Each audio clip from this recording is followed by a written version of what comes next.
One, two, 1, 2. There we go. I don't know why that happens. Sometimes the microphone gets disconnected when you do a lot of editing in OBS, but never fear, we are still here. How are we all feeling? Good morning, good afternoon, or good evening, depending on which part of the world you're watching from. Today we begin a new adventure, but first we have a few things to talk about. So how are you all doing? Like, have you recovered at all? Like, for those of you who actually saw the game. While this is an English-speaking stream, I do have to say that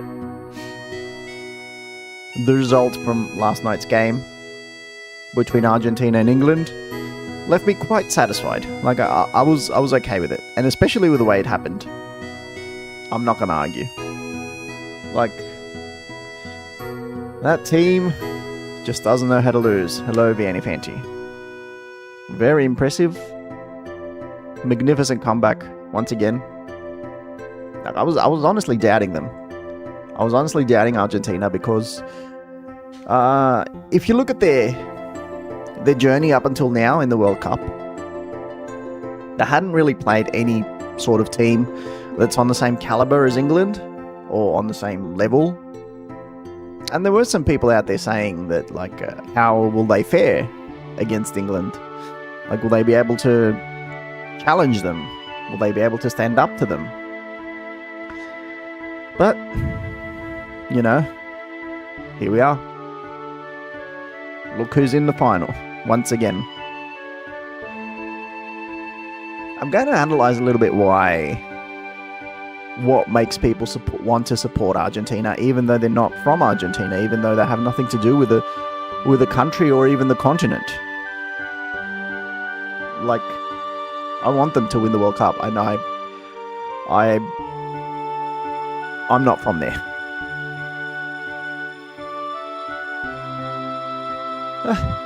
But before that, you know, let's finish our intro.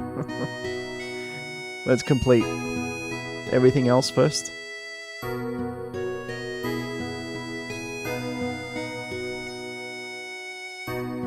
Not much news from the gaming industry at this time, but I feel like that's appropriate. I feel like let's finish with this first, and then we can move on to other things. Like, let's wrap up with the World Cup, and then we can shift our focus back to whatever's happening in the gaming industry. Okay, now let's check out the results. Okay, here we go.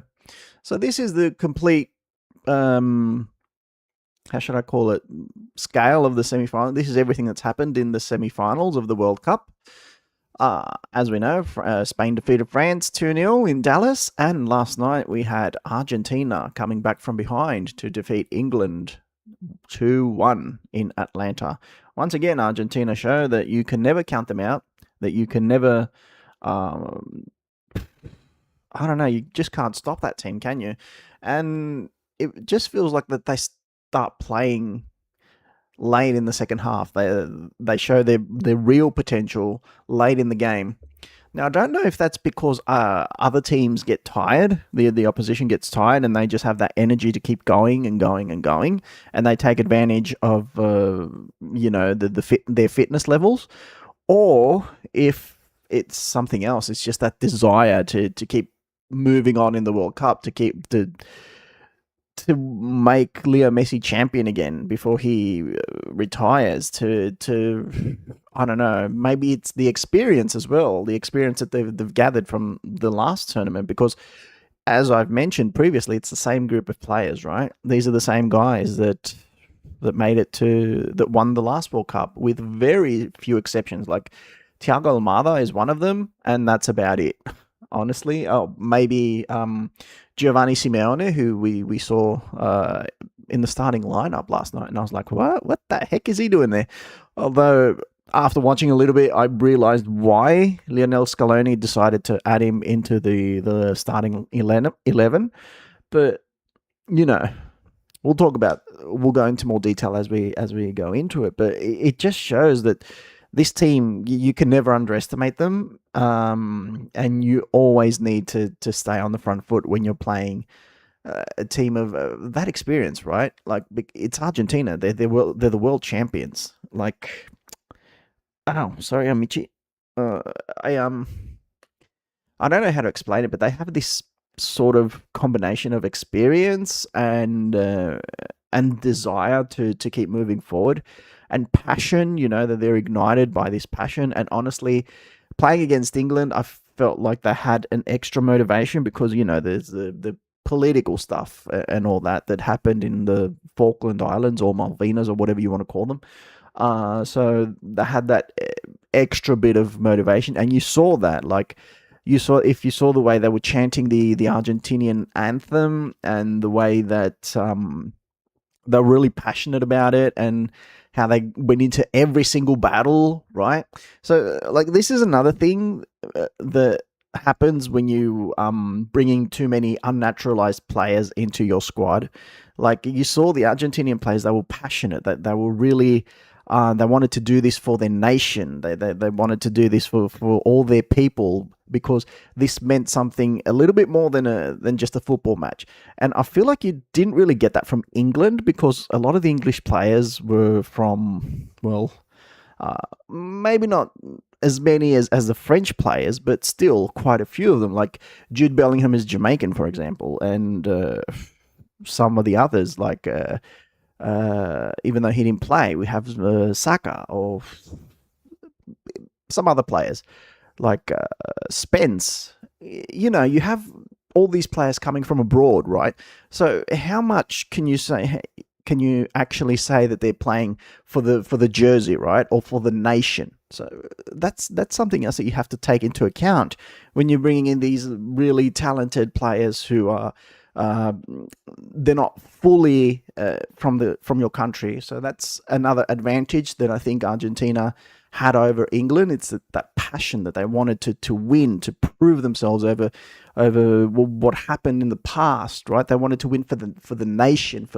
It was like and it wasn't something that they felt as a burden, right? That was put on them from the people. No, this came from within. Like they felt that because it was something that they feel themselves. It came from within themselves. Like whenever they hear something about England, the history comes up and all that, and what happened there. Even, I don't know whether it's right or wrong. I'm not taking a position in this issue. I'm just saying that, it was there. It was inside of them. Like, you could tell from the minute they sang that jersey, from the minute they sang that national anthem, that they were going to go in there and they were going to bite them. And that was exactly what happened. Like, especially in that first half, it was so rough.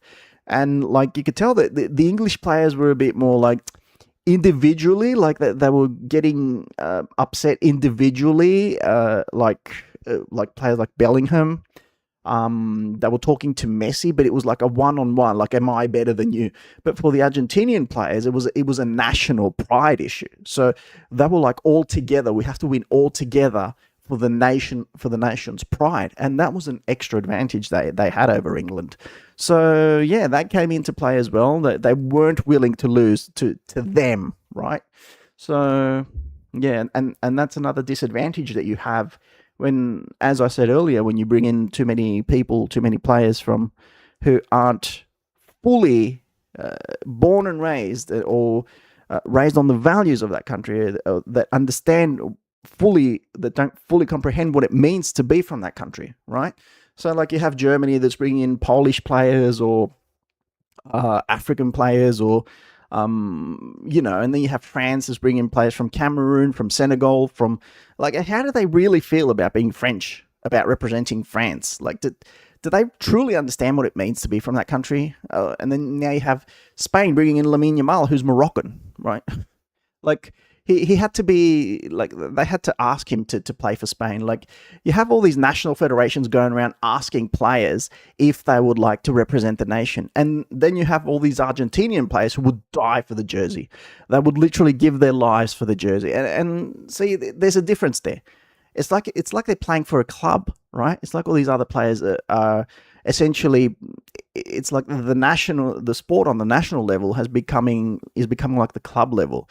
Like, let's see where we can find the better players to bring them into the squad. So that's the biggest. I think that was one of the biggest advantages that Argentina had over England last night. And yes, some people might say that they made it political by bringing in that thing at the end, but that's what you don't understand. That's what drove them to win the game. If it wasn't for that, I mean, they would have put up a fight. They would have kept going for the victory like they will against Spain or like they did against Switzerland, because Argentina doesn't have any issues against Switzerland, do they? It's just the desire to win the trophy. But in this particular game, they had the extra advantage over them. That it's like, because when they talked about it from the English side, from the English squad, they were like, what even happened? What are the Falkland? They had no idea what the Falkland Islands were. They didn't even know. They probably had never heard of them, most of them. Like maybe one or two of them. Thomas Tuchel had no idea what the Falkland Islands were. Jude Bellingham and probably not even Harry Kane, right? So, yeah, for them it was just like, okay, let's try and win this game and go to the World Cup final. But for Argentina, it was like, we are not... Honestly, maybe the final was even an afterthought. It was just a matter of, we are not losing to you here today.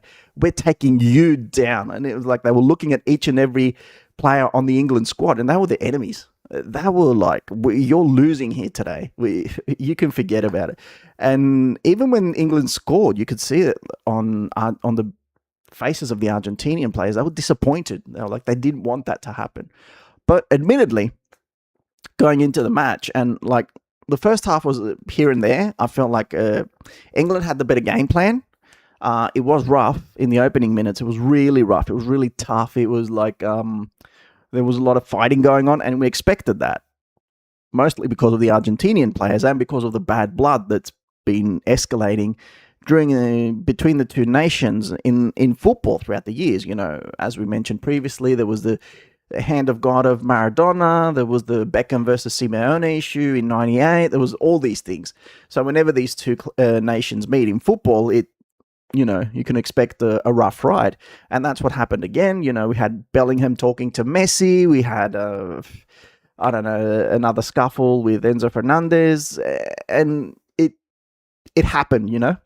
And then a little bit later, it sort of started to clear, and we started to focus on the football, and England had the advantage, right? You could see they were coming up front with more intent to create, whereas Argentina, they were like, maybe we can find Alvarez up front, maybe we could find, maybe Messi can create something, but like, after saying that,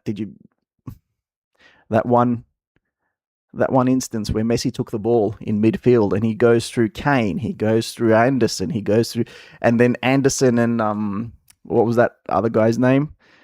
Anderson and that other England midfielder, that they double team Messi in the middle, and like, you're not getting through. It's like, you're looking at a 39-year-old Messi making a fool of them, right? But anyway, that was pretty much it. And a shot from Enzo Fernandez. That was all Argentina had in the first half. I felt like they were trying to find themselves. They were trying to find their footing, and they were trying to keep England at bay. But see, that was the issue. England were coming up front with real intent. Like, they had Bellingham trying to create stuff, and he was getting held back by Romero, by Molina, by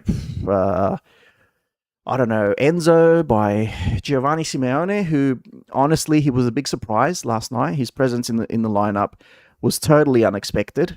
But I think the only reason he was chosen by Scaloni was because he's a really fast player. Like, he's so speedy. Like, from one end of the field to another, he could do that in 10 seconds. And that's why I think Scaloni chose him, because De Paul is a good midfielder, he hasn't been consistently good throughout the World Cup, and he's not really that fast. So I think Scaloni opted for that. You know, he didn't really need the midfield control, because apart from Declan Rice, England don't really have anyone else who can really hold the ball and control the midfield area. Anderson, I think his only job was to maintain Leo Messi, just to keep watch of Messi, where he was going, what he was doing. You could see that throughout the game. He was on top of him all the time, or as much as possible, And so that's why I think Scaloni thought that, with Enzo Fernandez, Paredes, and McAllister, I'm good.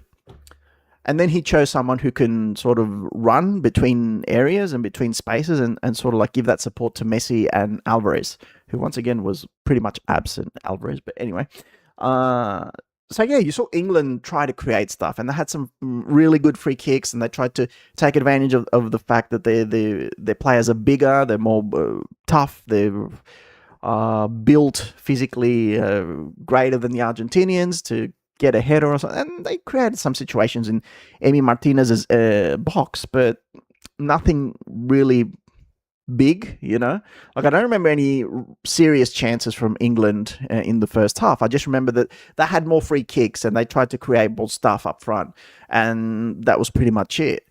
And then, it went to half time, and then the second half comes, and it's like an entirely different game, right? It's entirely different. You see Argentina trying to create more stuff and be a bit more threatening, but I think against the run of play, England caught them with their pants down, as they say. Brilliant chance. You see Kane giving the ball to Rodgers, Rodgers waiting for the right opportunity to cross the ball to Anthony Gordon, who I said was consistently the best player of England throughout the World Cup, and he deserves his transfer to Barcelona, and I think he is by far the brightest player, the greatest player of England in this World Cup. Like, Anthony Gordon has really shown in this tournament, has done a great job. Excellent performances by Anthony Gordon, and I think he was by far the best player, not just for scoring that goal, but for creativity. If you remember the game against Mexico or Norway, that pass to Bellingham, he's been by far the best thing that England have, because you expect it from Kane and Bellingham, right? But you didn't expect it from Gordon. Like, he was a relatively unknown quantity. Like, yes, we know he's been doing well with Newcastle, but here we're talking the highest level of football, and he did really well. So honestly, I think he deserves to be at the pinnacle of football. He proved it. It's not for me to say. And then, oh my God. And then Thomas Tuchel came to prove why he's not a top-level manager.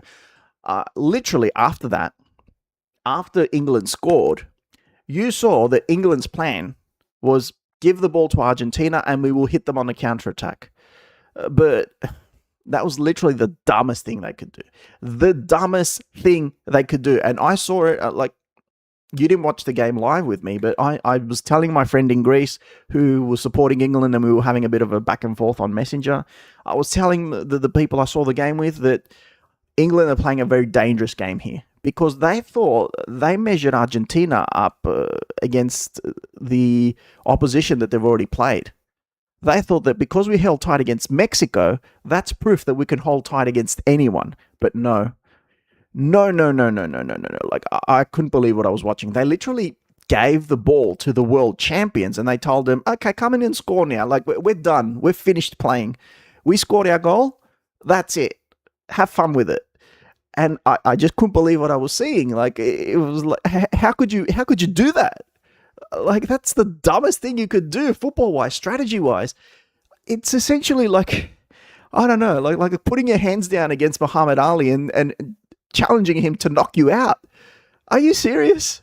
Like, yes, you're going to get knocked out. What are you expecting? Like, you're against the biggest boxer of all time. Like, maybe you're sort of like an average boxer who's had a few good wins against average opponents, and then you're sort of like, you're putting your hands down and you're like, he can't knock me out. I'm good. I'm good. They've been punching me. These other guys have been punching me, right? And they can't get me out. And then they get tired and I get an easy knockout. And then you go up against Muhammad Ali and you do the same. No, dude, it's Muhammad freaking Ali. He's gonna knock you out.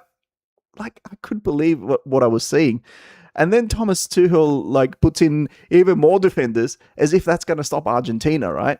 Because the Argentina have shown time and time again, and that's literally what has happened to them. That's been their story of the tournament. turning games around. So you'd think that they would get I don't know. I think Tuchel and England thought that they would get discouraged by missing chances. Like, they missed one chance after another.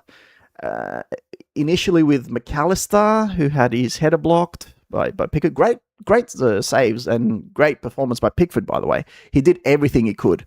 Like, no one should blame Pickford. So initially it was McAllister. Hey, Hazel. Hey, how you going? Initially it was Pickford. Then it was, I don't know, Alvarez. Not DePaul. DePaul wasn't playing. Fernandez. He had another great shot. Messi himself. And it was like one after another, wave after wave after wave. And then England had one chance somewhere in between all that. A good chance. It was a dangerous situation. And if they had scored the second goal, we would have been having an entirely different conversation right now. But it wasn't. It wasn't meant to be. And honestly, I don't think it would have been fair for the game itself, for the way it went, and for the risk that England took against a team like that, right? And honestly, I think that even had England scored a second time, Argentina would have still come back into the game. What's going on? Nothing. I'm just talking about the World Cup. I'm just talking about the World Cup. Nice. Where?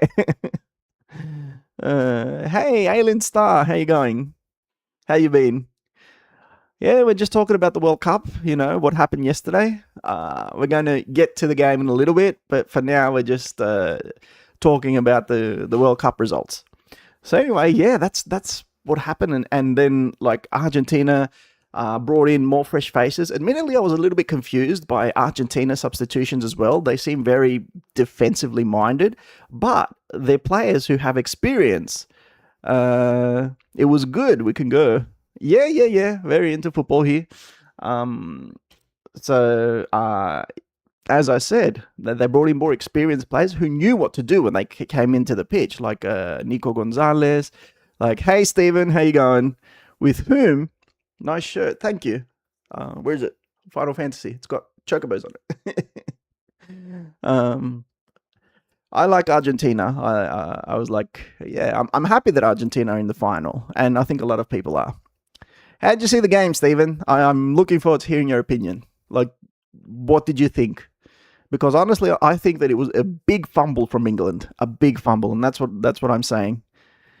My fears are gone. Well, I mean, they're gone, but like, what a way for them to go, right?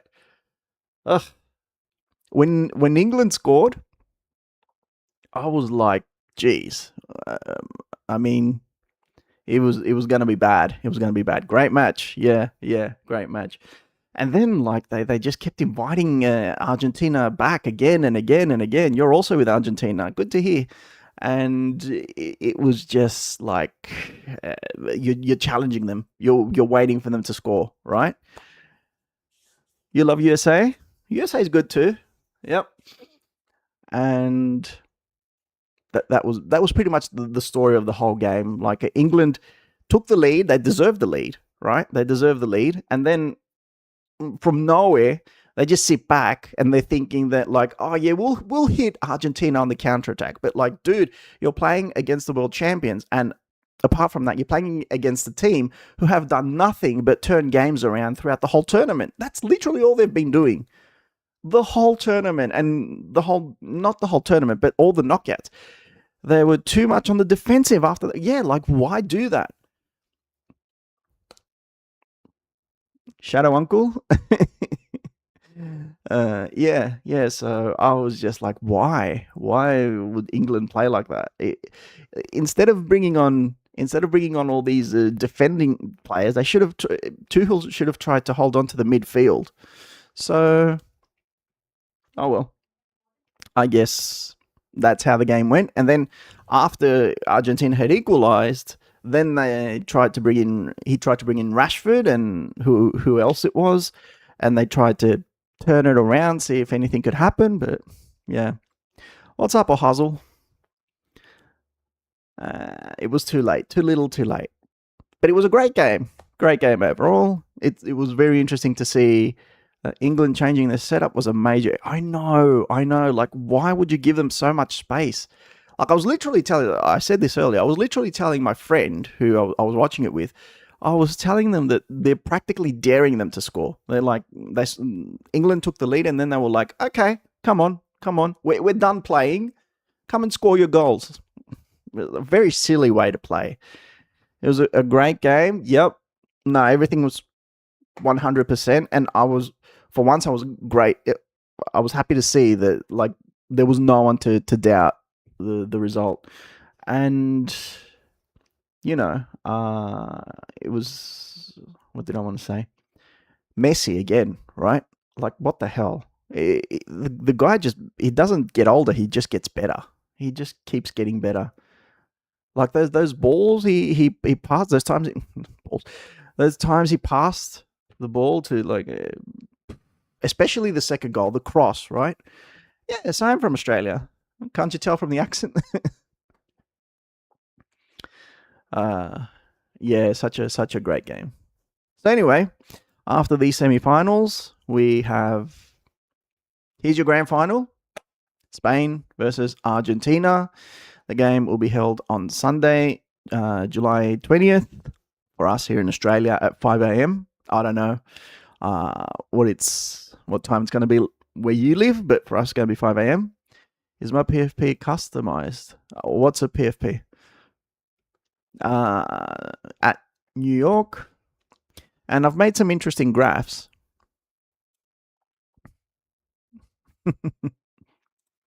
So let's look at the potential formations. So here we go. For Spain, this is how I predict they'll start the game. With Unai Simon sitting at goal. Cucurella playing on the left as left back. Pedro Porro playing as right. Kubasi and Laporte playing at the heart of defense. Profile pic. Oh, yeah, someone made that for me one time, and I thought it was cool. Euro winner versus South America winner. Yeah, great point. Great point, Stephen. Yeah, that's the first time that's ever going to happen, so we can expect a great match. Anyway, in midfield, we'll have, for Spain, I think we'll have Rodri versus Fabian Ruiz, unless he chooses Pedri. I don't know. We'll have to wait and see. Dani Olmo is likely to begin in the centre of midfield, with Lamine Yamal on the right and Alex Baena on the left, and Oyarzabal at spearheading the attack. So literally, that's the same lineup they used against France. It's the same lineup they used against Belgium. Like, there's been a few changes here and there in the group stage, but no, Aileen, I don't. So yeah, this is pretty much trademark Spain. This is how they've been playing most of their knockout games, and it's expected that that's how they'll play. So let's take a look at Argentina. So this is Argentina's potential formation, with Martinez at the goal, Tagliafico on the left, Molina on the right. We'll see whose Kung Fu's better, European or Latin America. Yeah. I'm expecting a great game, though. I'm really expecting. I think Spain are the favourites, but Argentina have shown, like, a level of, it's paid. No, it's not paid. It's not paid. It's like, as I was saying, Argentina have shown that they never give up. They don't give up. So yeah, it's going to be a very interesting matchup. So yeah, we have Lisandro Martinez and Romero at the heart of defense. Paredes will be a bit further back at that number 6 role as a defensive midfielder. A bit further up, we'll have McAllister, Enzo Fernandez, and I think Darren DePaul will come back in the lineup, come back in the squad ahead of Giovanni Simeone, who we saw last night. Simeone was quick. He was good at running up and down, but he couldn't do much else. Like that opportunity where he was beaten by Spence comes to mind. Like, he was quick to get into the area, but he didn't really know what to do with the ball. And if you're playing for Argentina, if you're playing with the world champions, you need to be a quick thinker. So yeah, I think that's why we'll see. And plus, the game against Spain, the final will be a real battle of midfield, because Spain are a team that like to control the midfield, and both teams play well. Argentina played better, especially when they were down. Well, England gave them the ball. England just gave the ball to Argentina, and they told them we're done playing. Like, I understand England's plan. They wanted to hit Argentina on the counterattack, but Argentina are not a team that are going to go down like that. You know, we've seen it time and time again. Argentina keep coming back when they go behind. We saw it against Egypt. We saw it against Cape Verde. We saw it against Switzerland. They know how to rebound. They know how to bounce back into the game. And to do, you have an opponent like that who's done it time and time again, who don't give up, who don't get discouraged, to invite them into your area, that's a fatal mistake. And I think the result is absolutely fair, because England should have kept piling on the pressure up front. They should have kept pressuring. They should have added players to their midfield rather than retreating, But, dumb plan from England and Tuchel, and they got what they deserve. So anyway, as I was saying, De Paul, and then up front we'll have traditional Messi and Alvarez. And I think that's going to be Messi's last game as a Argentina player with the national team. I don't know how people feel. I would love to see Messi ending his career as world champion. I think the guy deserves it. He showed it again last night, why he's the GOAT, why he's the best, why he's the number one player we've ever seen in football, not just, of the current era. Some people are like, oh, Messi versus Maradona, Messi versus Cristiano, Messi. I don't think there's a conversation, right? Like, you're looking at him, he's 39 years old, and he's topping all of the statistics, all of the charts, like most goals, most assists, most dribbles, what's the conversation? What are we talking about here? The guy's the best. And apart from that, he knows when he should stop, like, trying to.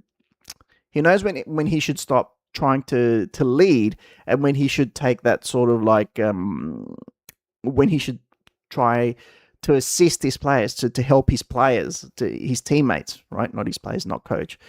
So last night we saw him in more of a helping role. He was trying to find players who were open and give them the ball, and that's how they scored.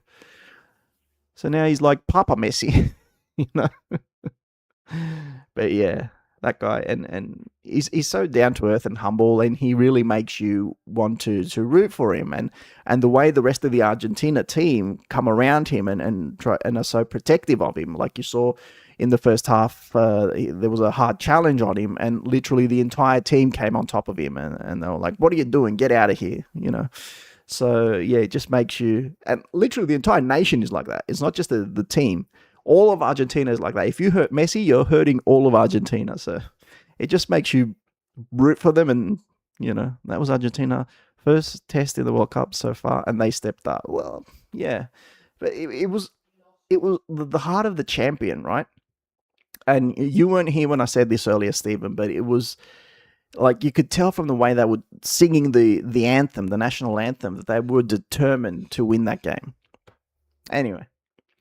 So I think they definitely deserve that, and we'll see what they can do against Spain, which Spain is definitely a stronger opponent than England. Definitely, like England and Spain cannot be compared in any way. But it was a great game. It was a great game.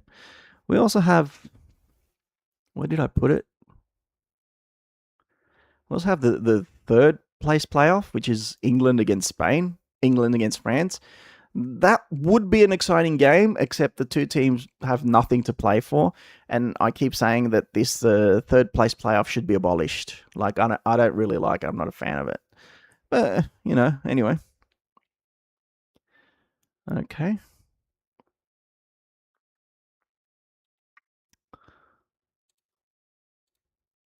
Let's go back here. All right. I think that's enough talking about the game, even though it was exciting and I could keep talking about it all night. We have a new game here, which, if you can't see in the title, I got it for the Switch. This game is available for PlayStation and a whole bunch of other consoles. I got it for the Switch, and of course it's physical. You can see there's not a disc, but the cassette. What do you call it? The key card. All right, so what we're going to do now is we're going to Turn on our Switch. Third place matches away. It is a waste of time. Like, why force the teams, especially after coming off such a difficult season, forcing them to play a game like that is just cruel, honestly. Like, if I were the coaches, I'd put in all the players who haven't had any time to participate in the World Cup. I'd let them play.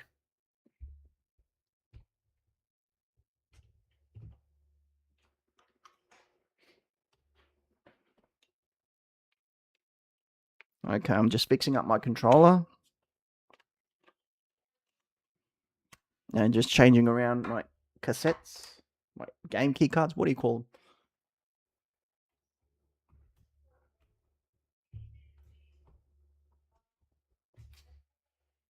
Okay, taking out Yoshi.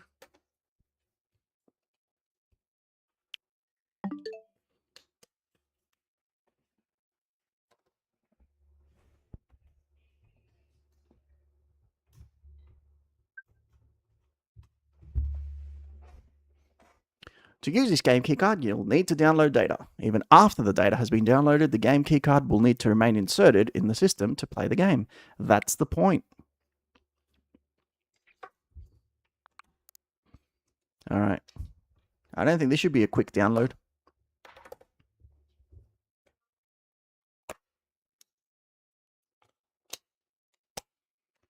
So this is like an action RPG. It's from Square Enix, the company, same company that makes Final Fantasy.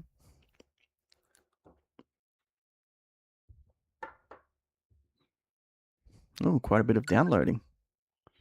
32 minutes. Wow. Maybe I should have done that before before stream.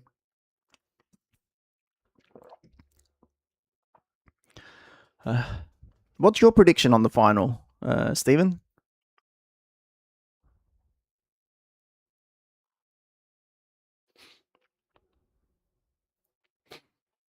Who do you think is going to win?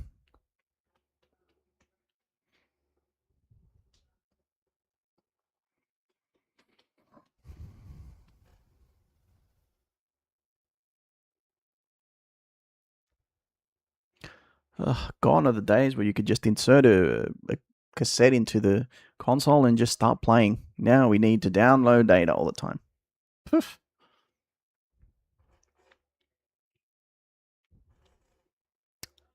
Oh well.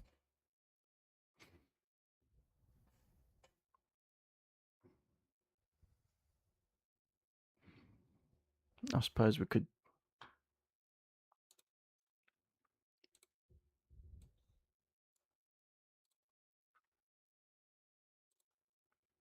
Maybe pop over to YouTube.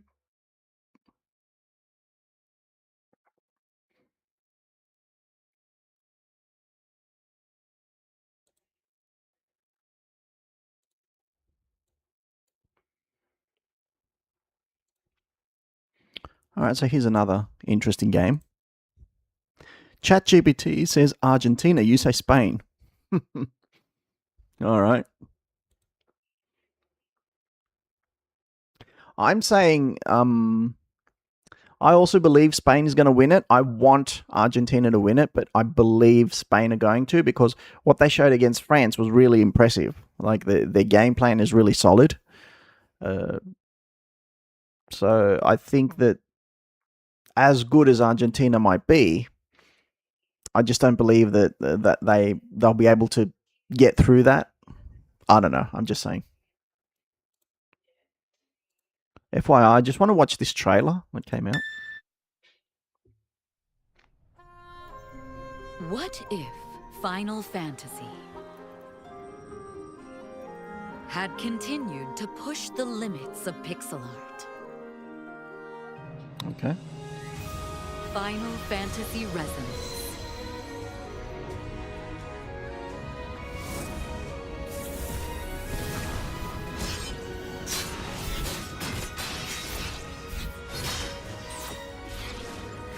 Experience a classic tale of crystals with a new twist.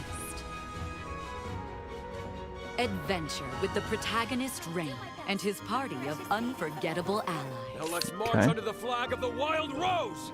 Every step of the journey unfolds in stunning HD 2D. Looks nice. Wow. You can't play these games? Why? Explore exotic locations. Chocobo! Visit vibrant towns and villages. And delve into dangerous dungeons.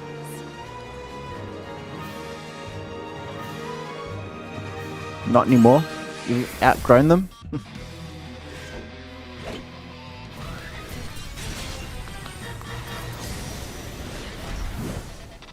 Come. Give me your all!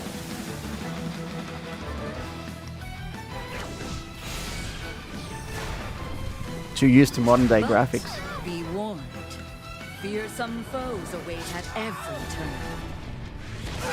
So, Lady Luck smile upon me Put today? your skills and magic to the test. I'm a little bit like that too.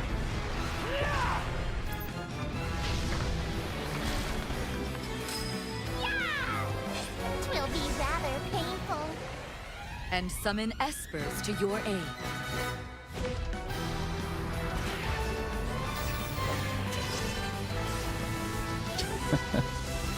A new age of pixel art starts here. Dare you to keep up with my blade?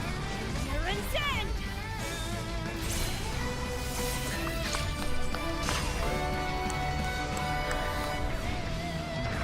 Elza. Resonate across worlds. Final Fantasy Resonance. Available Hi. October 22nd. Okay, is that it? That's it.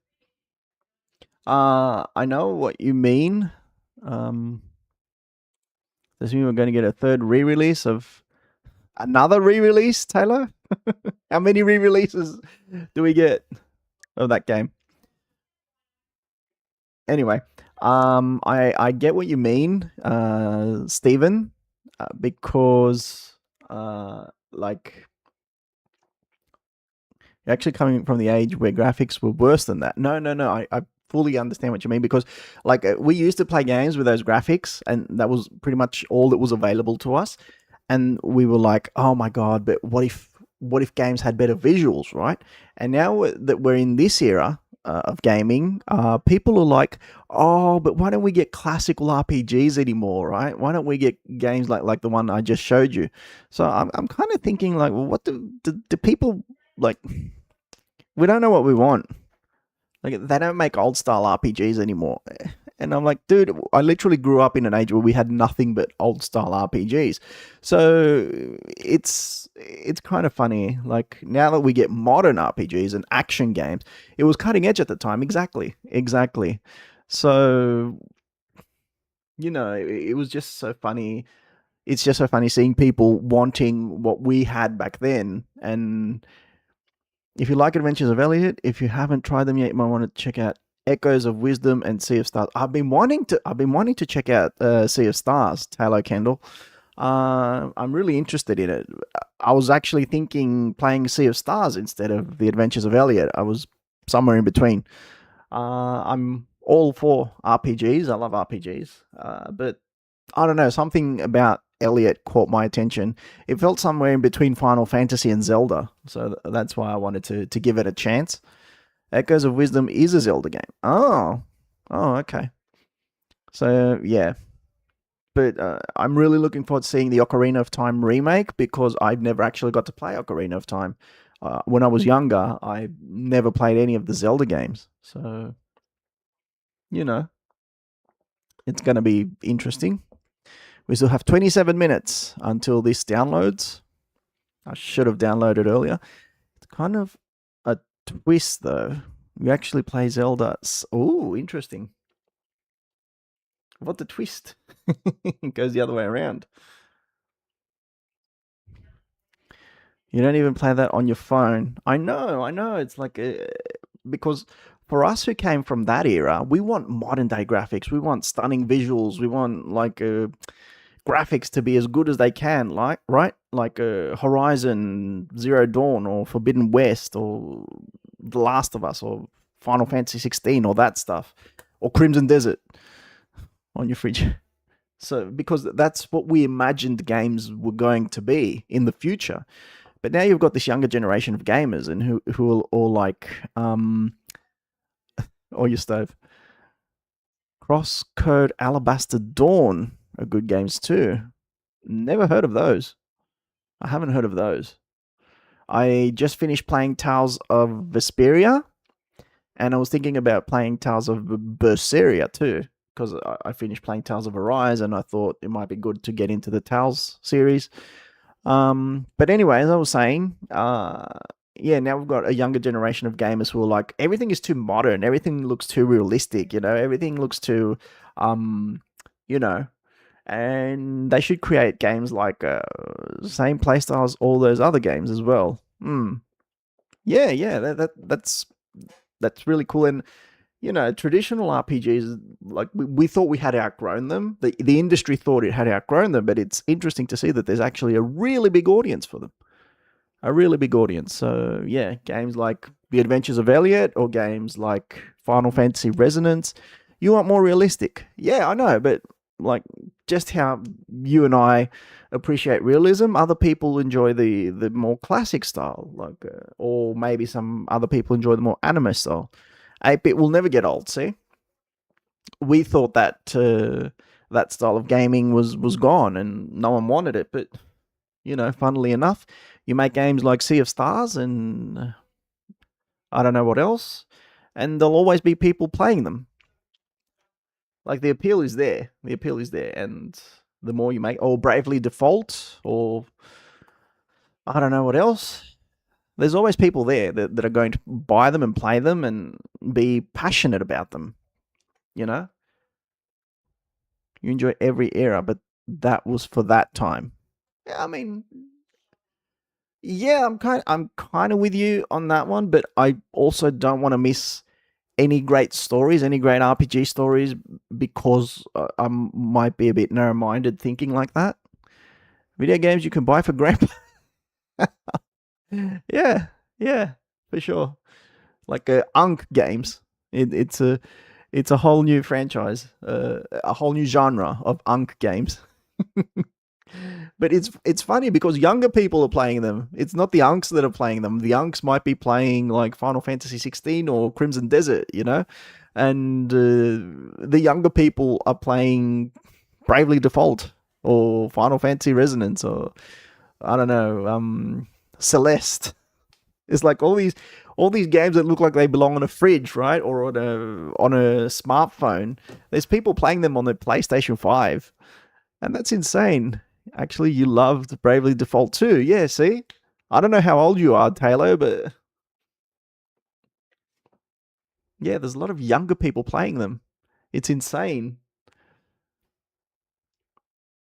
But you couldn't get into Falling Fairy or Flying Fairy? Falling Fairy?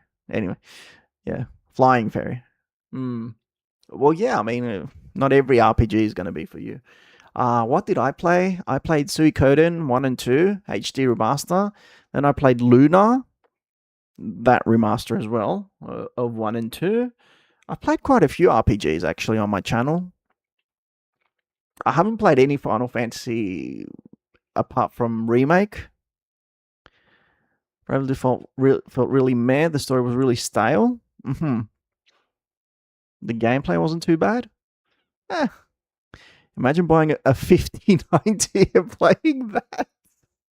I know, right? Like spending like $3,000 to buy a PC and playing games, 8-bit games. Felt like you were forcing yourself through. Yeah. I mean, that's how I felt. I'm not going to lie. That's how I felt with Tales of Vesperia. It really dragged on. I didn't enjoy the combat system, the battle system, whatever you call it. It got to a point where I didn't even understand what was happening in the story. Like, it used really complex terms and things were going on that I just went straight over my head. So I just essentially, like you say, I forced myself to get through it. So that really kind of sucked. I don't like it when games do that. But you know, not all games are going to be for you, and you need to give them an opportunity to see, like, are you going to like them? Are you not going to like them? That's why I wanted to try this game. You want a game with a good storyline? Hit me. Trails of Cults. I've heard a lot about the Trails franchise. I actually downloaded, what was it? Second Chapter? Something, Trails of something, Second Chapter. And I downloaded a demo for it, but I never actually played it. Yeah. There's a lot of good RPGs. I don't know. I hope the story for this game, sorry about that. I hope the story for this game is good. Because, you know, for me, that's the top element, the most important element of an RPG. It needs to have a good story. If it doesn't have a good story, then it's barely an RPG. Like, give me a twist, give me something interesting happening with the characters. I really enjoyed Final Fantasy Tactics, for example. That was like, that left me with my jaw on the floor, especially at the end. I was like, what, dude? It's like, whether it's modern or retro, I'm mostly in it for the story and the characters. That's why I was just watching the trailer for Final Fantasy Resonance, because it looks good. It looks interesting. What other trailers can we watch? Star Ocean, the second story R. Isn't that an old game? You like retro? Try the As Divine series. I've never even heard of that. Who made that?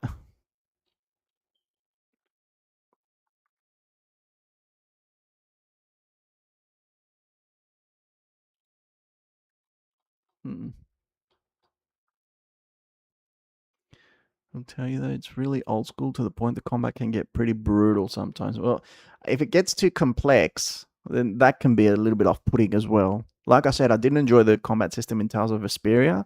And there was another RPG that I played, I can't remember what it was now, where the combat system was just so complicated. I had no idea what was happening.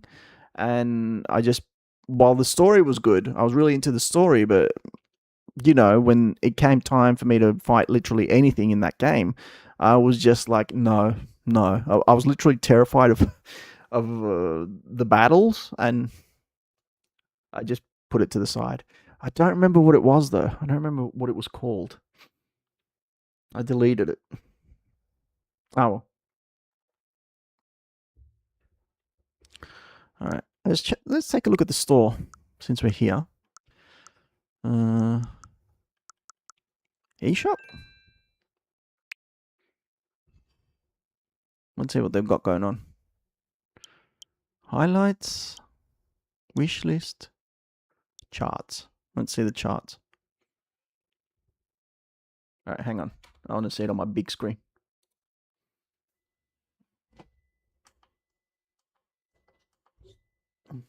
There we go.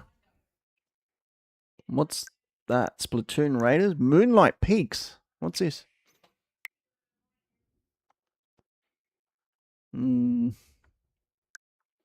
Welcome to your new vampiric life in the magical town of Moonlight Peaks. Wait.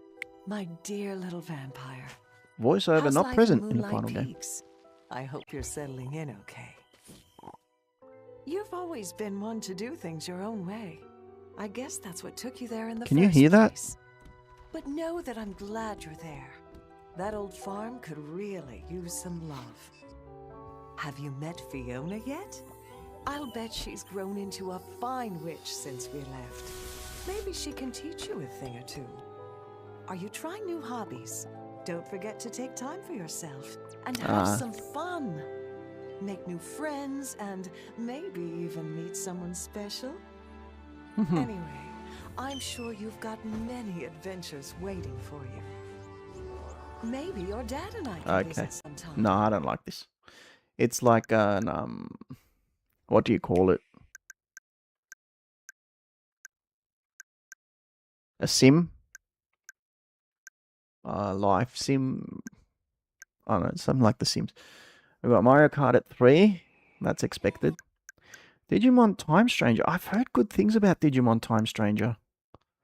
We want to suck your blood together. Rawr. I've actually heard really great things about Digimon Story Time Stranger. I'm not a. I used to watch Digimon. I'm not a huge fan of the franchise, but I do follow it. I do know what it's about. That being said, I don't know. Like, this seems like Pokemon.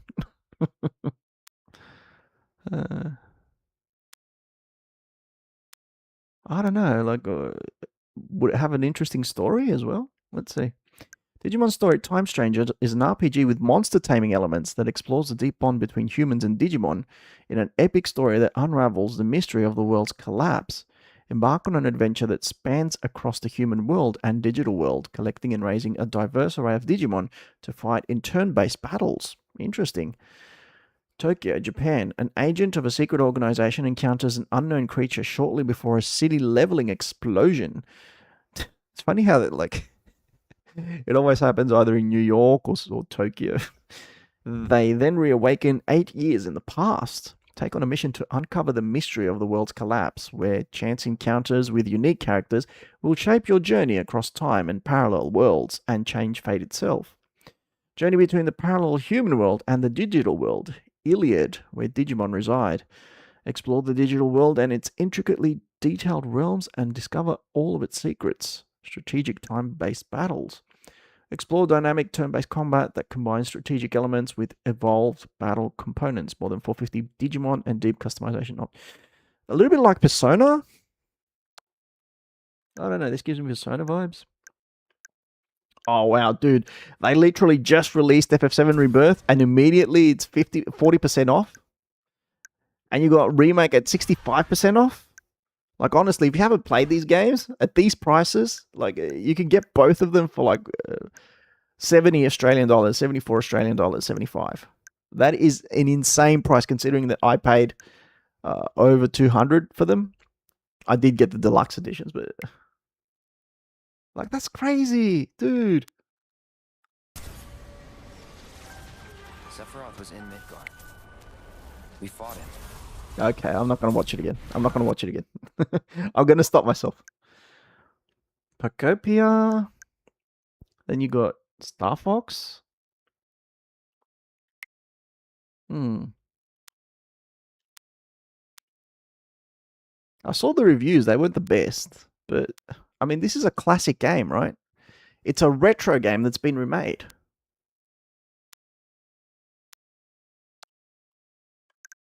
What's this? EA 2026? That makes sense. The World game.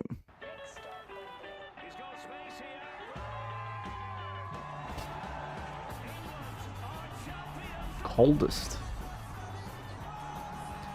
Guess that didn't work out for England, did it? España. Yep.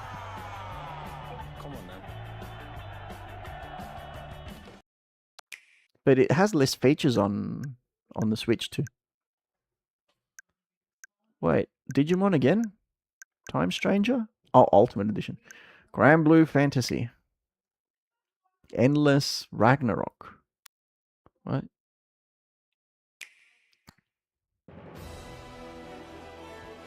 Go Bolivia. Yeah. Go El Salvador. A Blue World of Splendor.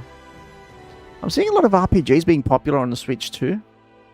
More so than the PS5.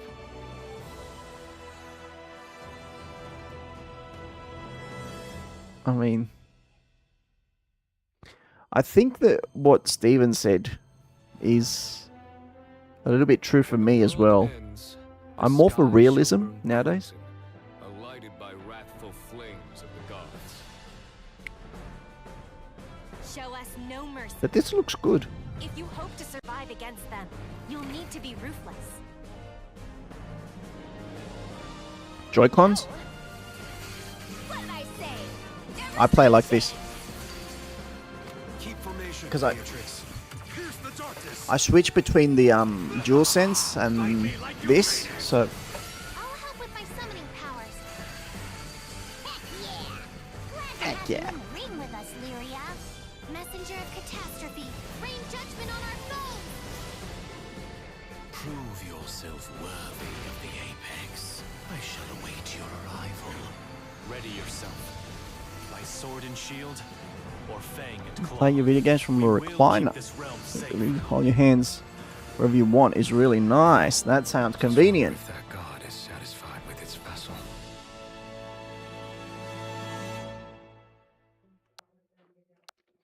See, the one thing that I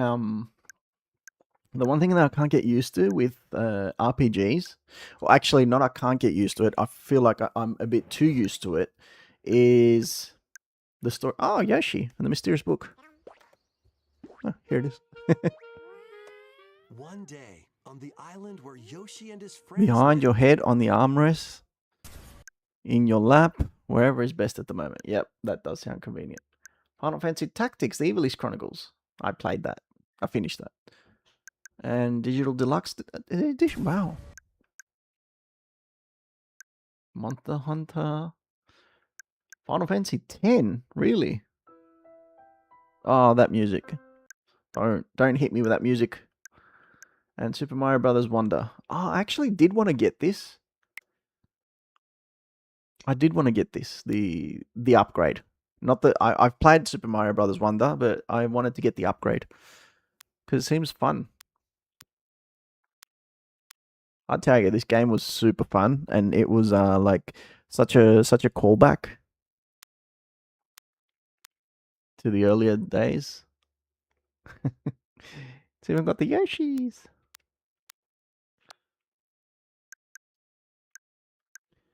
Pokemon Z and A. I played that.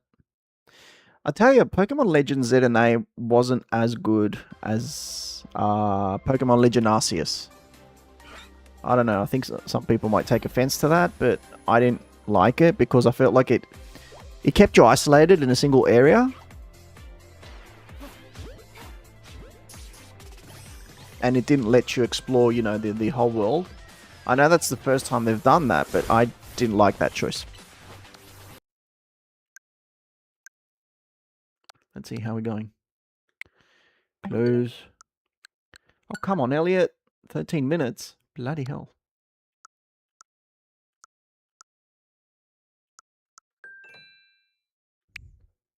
Oh, welcome back. Thank you for watching the ads. Alright, let's watch this.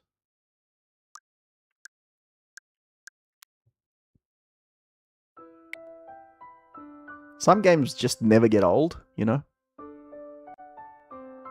Dokev is going to be a Pokemon-like, is it? Oh, that's a bit disappointing. I can't wait to hear more about that game. Creature Collector.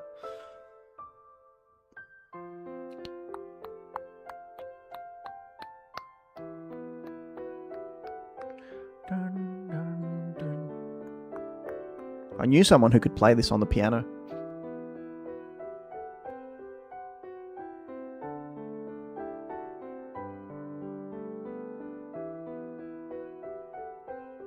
God, the hours I spent playing this game.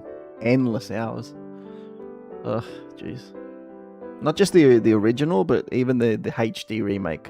Or remaster, sorry. So many hours on this game. I wouldn't mind if they remade it, like, from the beginning. And then this abomination. Why did you do this? No. I like the song, but that's about it. It's not him. Suspended on silver wings, 1,000 words.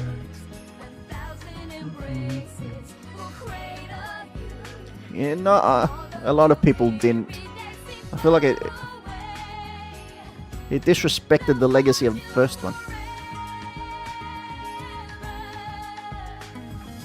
Had too many anime tropes that I didn't like it. The first one was a classic. It felt too much like a yeah. Like the first one was a timeless classic RPG, and the second one was just, why are you doing that? Like, are you angry at someone? Okay, let's see. Japan stigmatized property. Moss, the forgotten relic.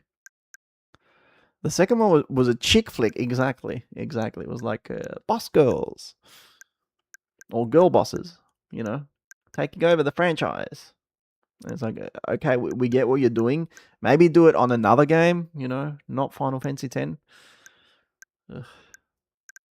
Pre-order. Oh, it's not out yet. Escape Backrooms, Masterpieces of the World. Memory of Memory, a chill story. Coloring pixels. Silent cleaning. The heck is that? Puzzle Girls. Seductive what? Seductive Nights. Steam Girl. What is it with something that shouldn't be there?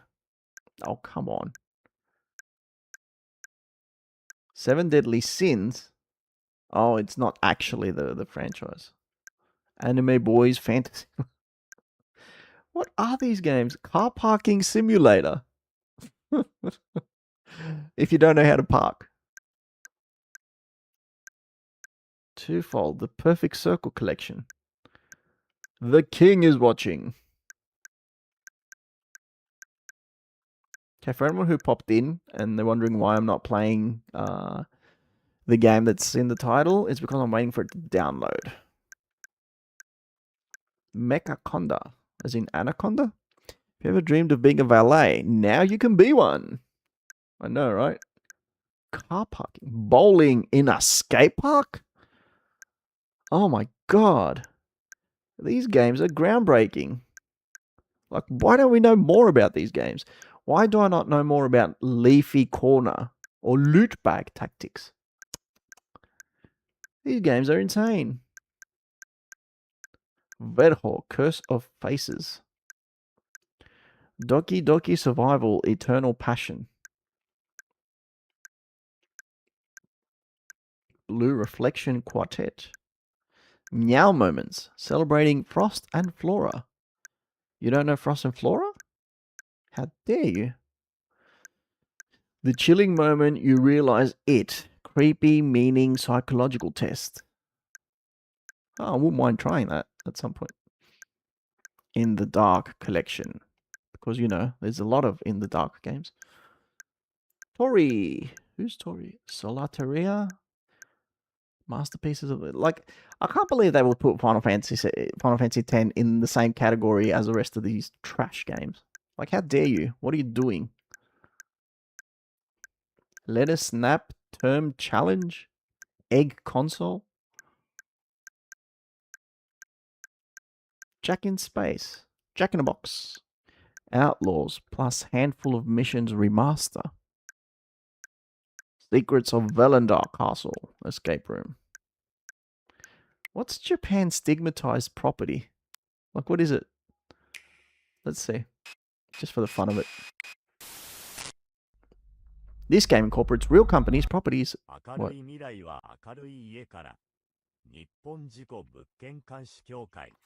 Mm-hmm. To all employees, let's carry out our work with integrity.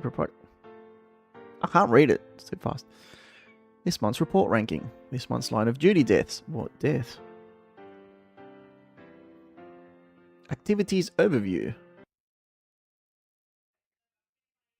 Surveillance. Detection. Report. Surveillance. Detection. Report. Surveillance. Detection. Report. Don't miss a thing. Don't make a mistake. Stay vigilant. No mistakes. I'm watching you. Come. We are watching. It's coming. Please start work. What? The hell was that? There's a second one. To all employees, paranormal activity was previously reported at your assigned property. Monitor the camera footage with the utmost caution. If you notice any changes, report them immediately.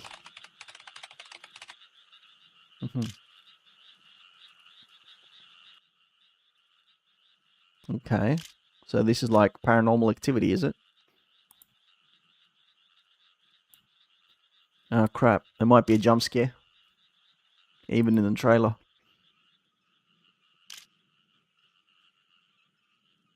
So what's the point of this game? I don't get it.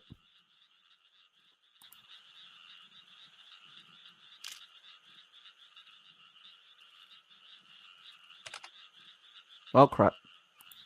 What's that? Please start work. Did you see that thing? There was something standing there. Wait, let's watch it again. See, look, now you see it, there's nothing there. And now when you go back, when you go forward, look. There's something standing there. What the hell is that thing? Look at that shadow. Holy crap. And look, it's got 2 eyes. Oh my god. I'm staying the hell away from this.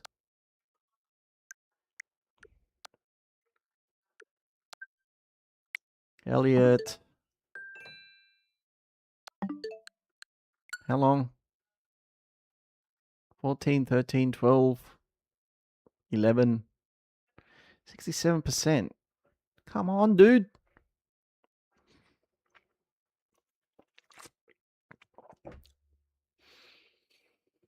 Oh, back up to 14? I think that's because other people in my house are using the internet.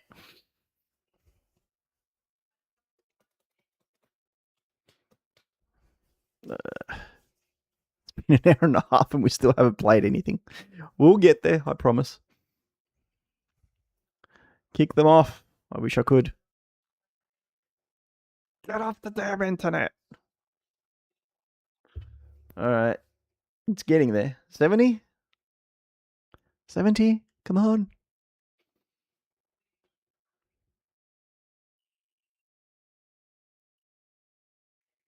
I want to see how this stupid game plays. 70. 10 minutes. Okay, so I'm assuming that by 8:30 we will have started. If you want to go do something else in the meantime, feel free. Yeah. I didn't know it was going to take that long to download.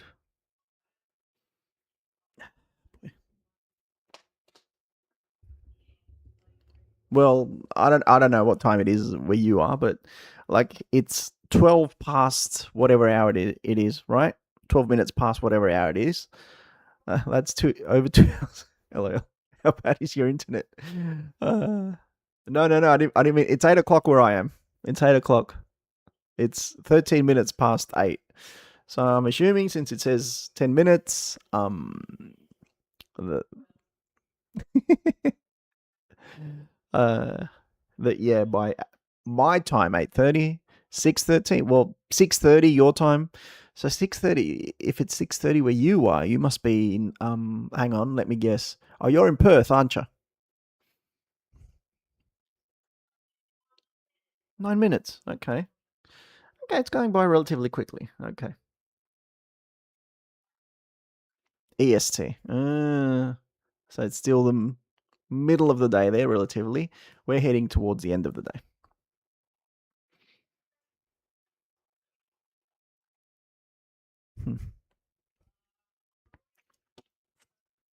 What's it like in Perth? Is it cold AF? It's freezing over here. Don't look at me with my like short sleeve shirt. You know, I've turned the heating on. It's actually cold AF.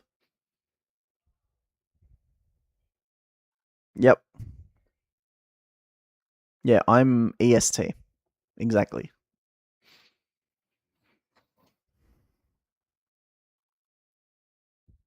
Yep.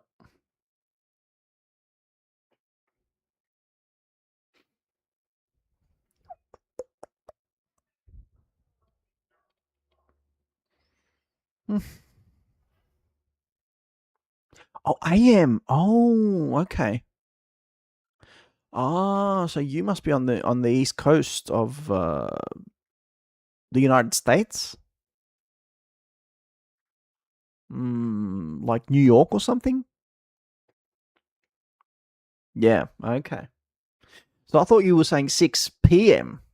and I'm thinking that if it's 6 p.m. for Taylor, then he must be, or they must be over in Perth or something. That stretch, yeah. Because I thought like 2 hours before, but no, you're like 12 hours. Wow, jeez. So you're just starting your day. You wake up early, don't you? I've got another viewer who wakes up at all the way on the other side of the planet. Yeah.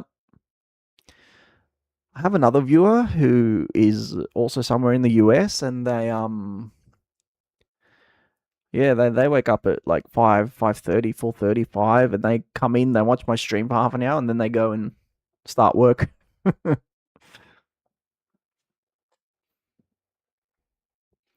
7 minutes.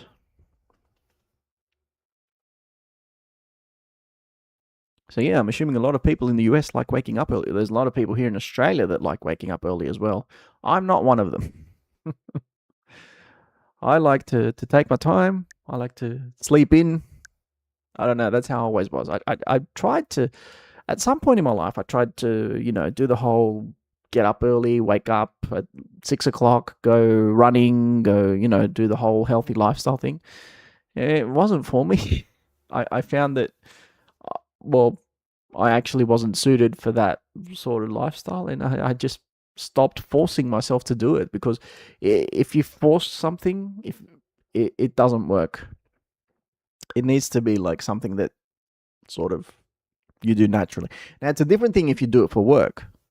It's a totally different thing if you're doing it for work. That's understandable. But like, I know people who well, I don't know them. I just see them here in Australia. We get a lot of people who will wake up at like 4:30, 5, go running, go to work, then finish work, go to gym, and then go home, prepare their dinner, and that'll be their day. And by 8 o'clock, which is the time right now, they'll be sleeping and getting ready for the next day. But I don't know. I couldn't imagine myself living like that, because I feel like that would be putting too much pressure on yourself.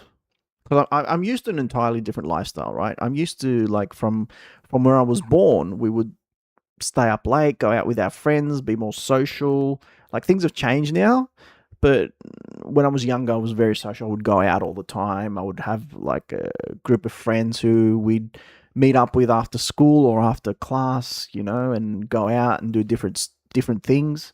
So going to bed early was practically practically illegal. And so I got used to that sort of thing, and I was never able to sort of wake up early and do that sort of thing, because I feel like you need to train yourself from an early age to do that, to have that sort of mindset. 87.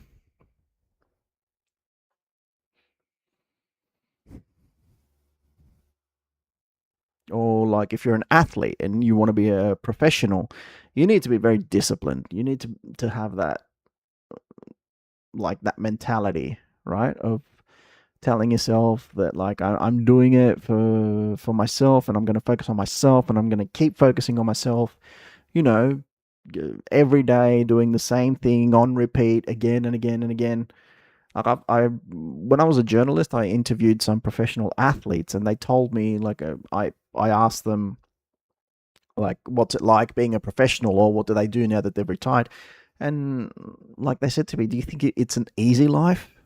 Because he says to me, a lot of people think it's easy. It's not easy. Being a professional athlete, you have to give everything up from the beginning. He says to me, from a very young age, if you want to be professionals, and not even like full-on professionals like Messi, or like I don't know who, like Cristiano. Even if you want to play at a relatively minor league, right? You have to be there 100%. You have to give your all. If you don't give everything you have towards achieving that goal, you're not going to you're not going to achieve it, or you might achieve it for a little while, but eventually your body's going to give out. Your body, either physically or mentally. You need to be giving 100% every single day, and by 100%, we mean waking up early every day. We mean making sure you do every single training, not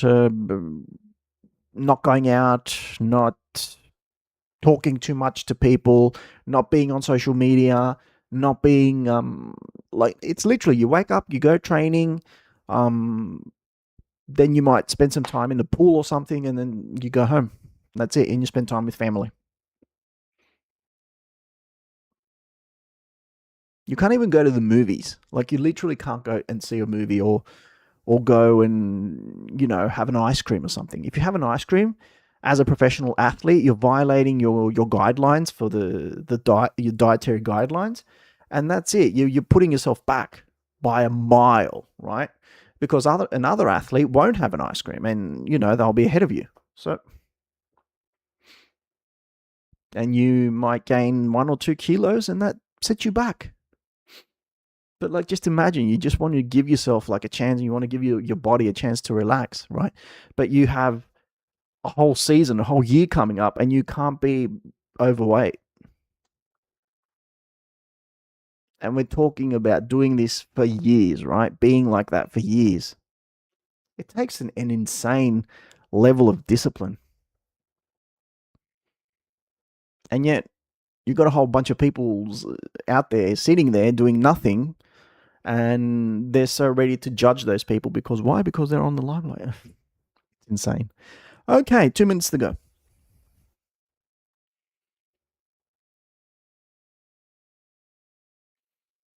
It says download options.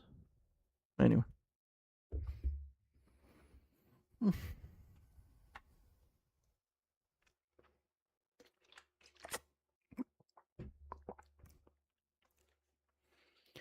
If you enjoy what you see, feel free to hit that follow button and subscribe if you enjoy my content. LOL, I'm just sitting here doing nothing.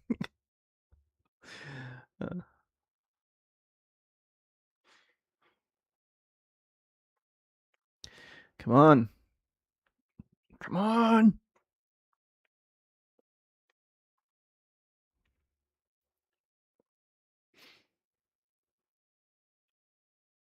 Come on, it's literally 1 minute. Dude. 98.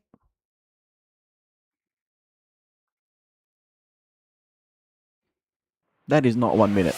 It's lying to me. Ugh. Scared the crap out of me. Alright, let's resize that a little.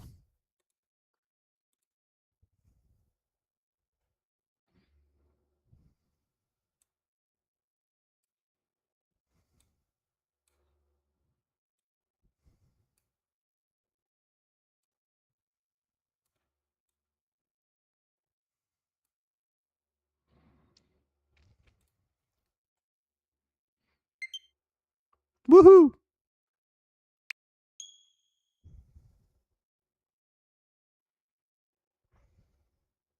Square Enix.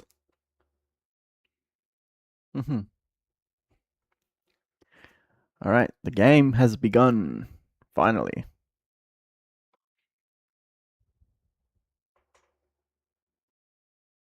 Checking system data. There is no system data. The save icon indicates when autosave is in progress. Do not turn off the Nintendo Switch 2 console while the save icon is displayed. Woohoo! Alright, let's go. Options. Text English.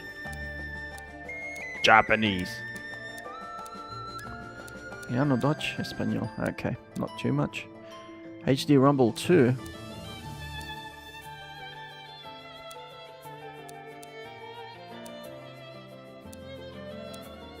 Instant. Alright, let's go with fast.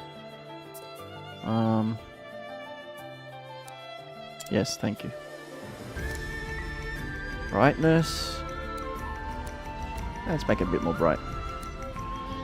Rendering settings.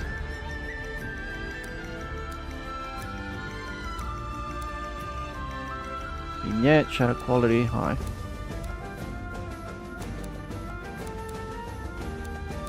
High.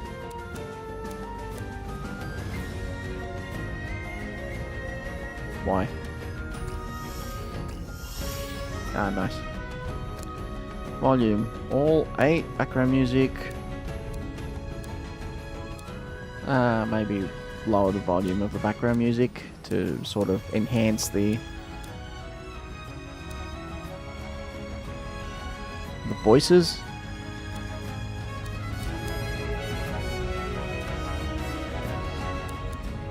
Okay. Okay, that's good. Let's try it. Normal. First time? Don't worry. This difficulty is recommended for players unfamiliar with action games. Just here for the story, this difficulty level is recommended for players who don't care for action games. Looking for a challenge? This difficulty level is recommended for players experienced with action games. And there's very hard too. One wrong move spells doom. This nerve-wracking difficulty level is recommended for action game experts. We'll do hard. I don't know, now that there's 2...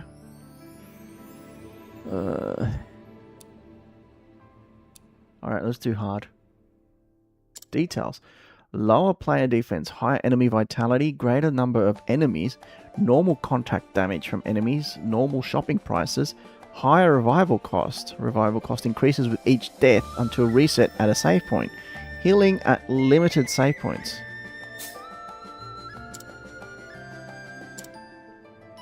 Normal enemy vitality, normal number of enemies, no contact, normal shopping prices, revival cost increases with each death. Healing at all save points. Healing at limited save points.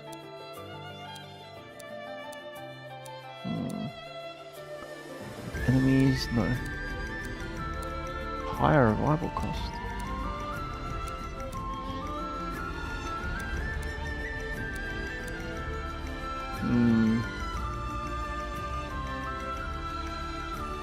Alright, we'll start with this. We'll start with this, and if it's too difficult, I'll lower it. I am sorry to send you off like this. Okay. The adventure begins. No other choice. The seal has broken. I hope it's fully voiced. Take these, and be sure not to lose them. Earrings? You are our last hope. So please. Sure.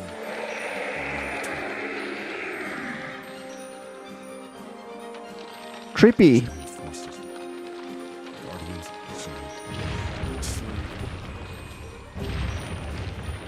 Dude, I'm so high right now.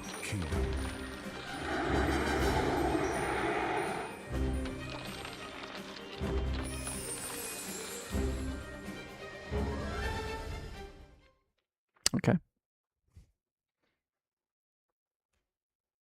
More ruins have been discovered? Yes, and ones I've not seen in the archives. They seem to be quite ancient. King Hikard, we should dispatch soldiers to investigate at once. We lost many good soldiers that King way in the Hychid. past. Would you have us repeat such tragedy, Kaifried? With all due respect, sacrifices are necessary in the pursuit of power. They would be giving their lives for the kingdom of Huther. Silence! Have you forgotten the royal precept? Be not a prisoner of power.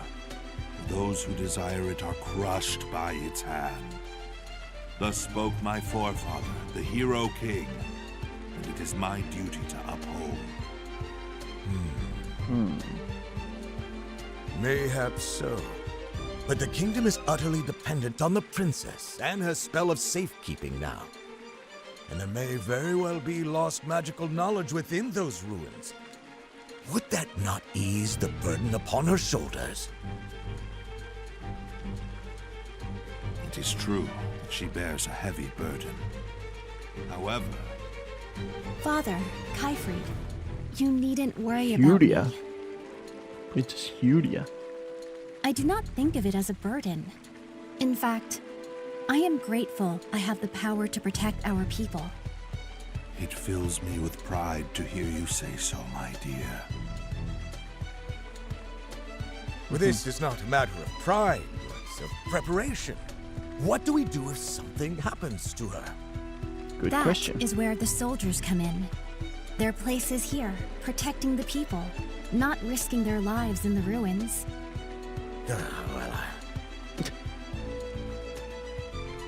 If I may, I believe I have a solution. Do And you what right has a scholar to speak here? My apologies, sir. Speak, Eugene. Let us hear the Eugene. solution. Your Majesty, a good friend of mine happens to be an incredible adventurer. Why don't I ask him to investigate the ruins? An adventurer! Does that mean he can travel through the Beast Tribe's territory?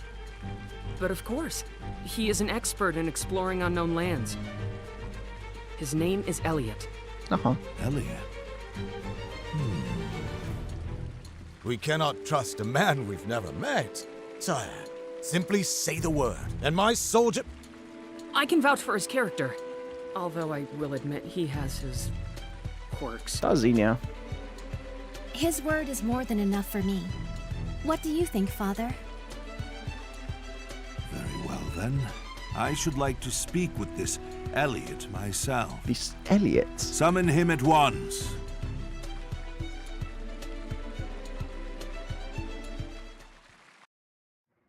Mm-hmm.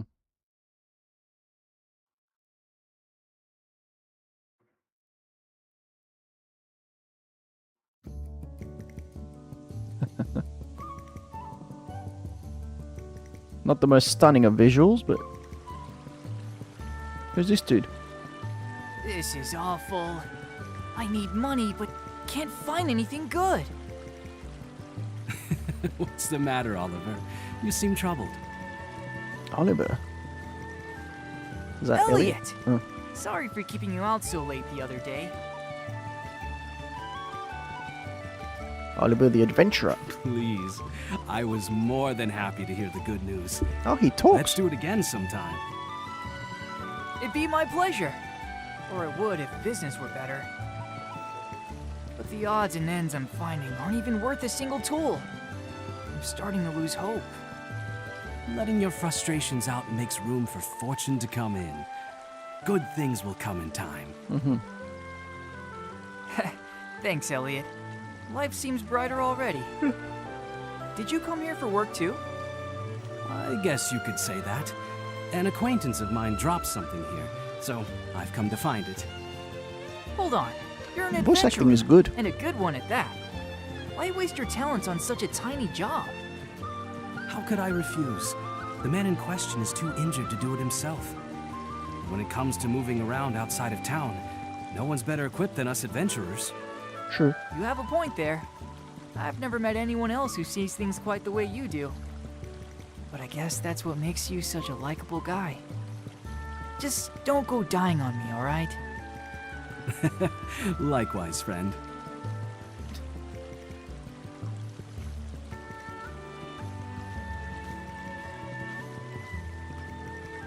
Shouldn't I be controlling him?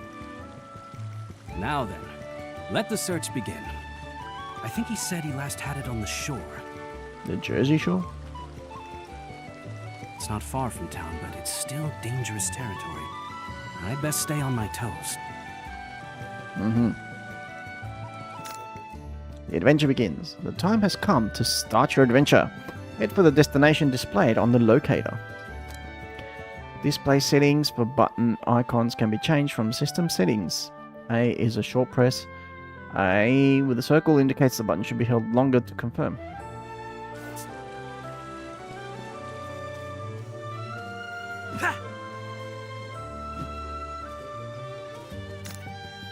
Use your weapons for regular attacks. Perform regular attacks with Y. Make sure your target is within range. Hold Y to charge up for a special attack. More powerful weapons allow for further charges.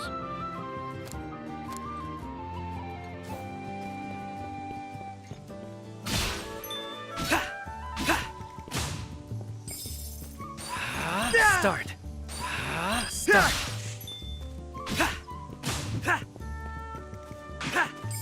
Damn, this is giving Zelda vibes.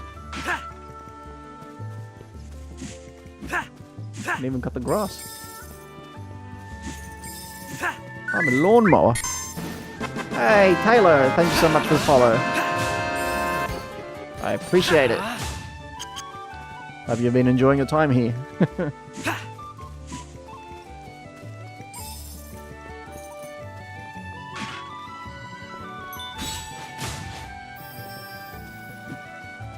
Got a chain. Oh, this is actually fun. I don't know why, but I'm having fun. What was that?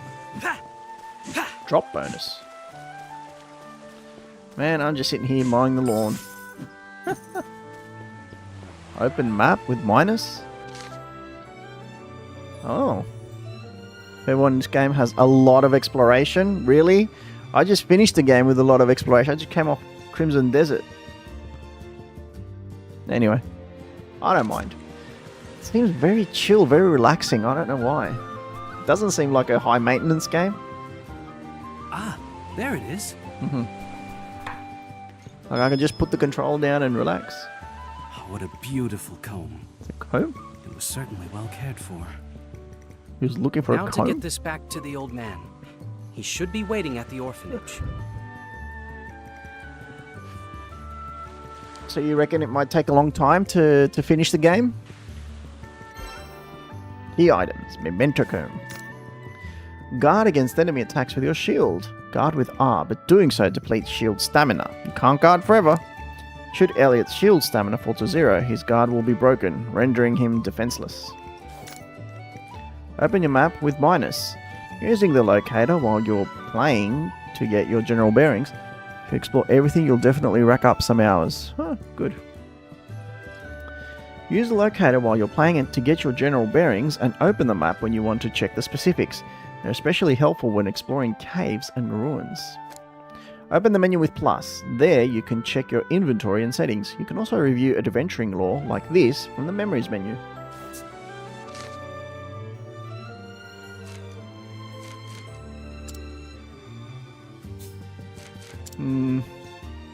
Story? Adventuring lore? Ah. Seems very, very simple. Inventory. Items. Longsword and buckler. Accessories. Key items. Very simple. I like that. I like simplicity in menus. I don't like it when they're too complicated.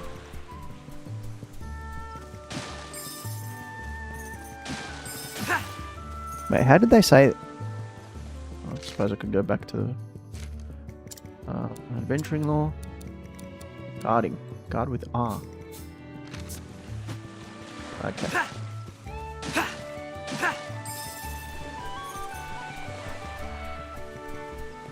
I need to head back to town now. Aw. I can come back here later. But I wanted that item. Huh. What's that? Weapon.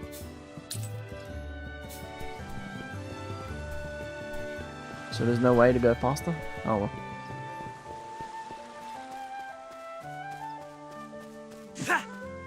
Cut the grass. It's a good way to get some early money, which I can use later when I want to buy more equipment. RPG tips 101. Get money, because you're going to need it.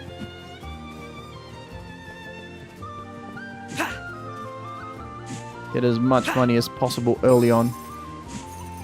Find a way to make money. There's going to be a lot of swords and shields and stuff like that that you're going to want to equip and that you're going to want to buy from shops. And if you don't have the money for it, you're going to cry. So do whatever you can. Cut the grass, mow the lawn, do the side quests, grind.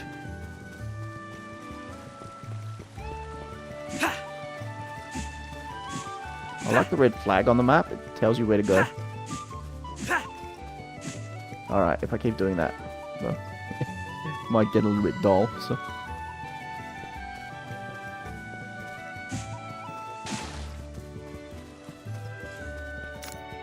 Don't forget to save. Step into the light around an adventuring guidepost to automatically save your progress. Press A while facing one when you want to save to a particular slot. Oh, okay. There we go. Save manually. Always save manually. Give me all your money. What was that?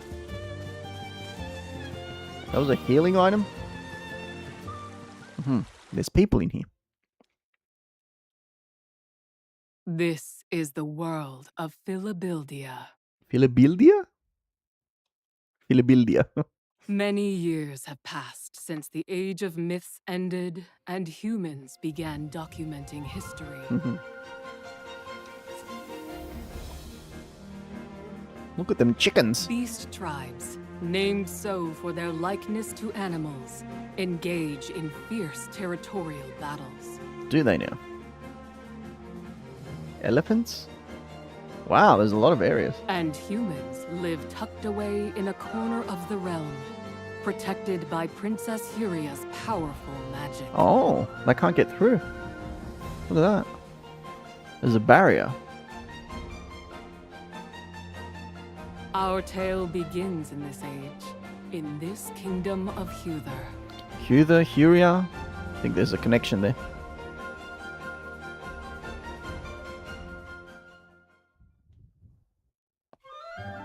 Hello, friends. Hey everyone, he's back! Elliot's back! Chill, chill. Welcome home, Elliot. We missed you. I missed you all too. Were you good while I was gone? We're always good. Our new friend played with us lots. New friend. How nice. How are you feeling, sir? Elliot is a gentleman. Better than ever, thanks to these kids. Body and soul alike. So, did you find it? Did I find it? I did indeed. Ah, the comb.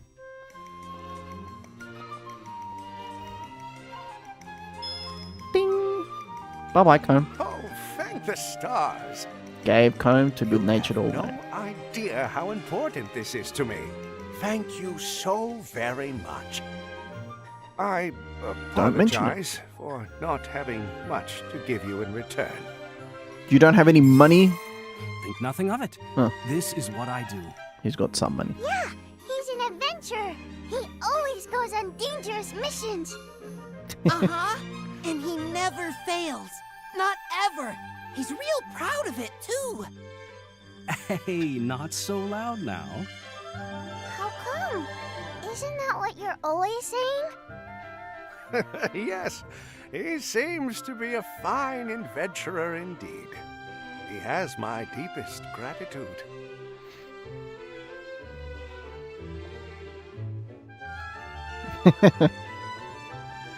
Bye.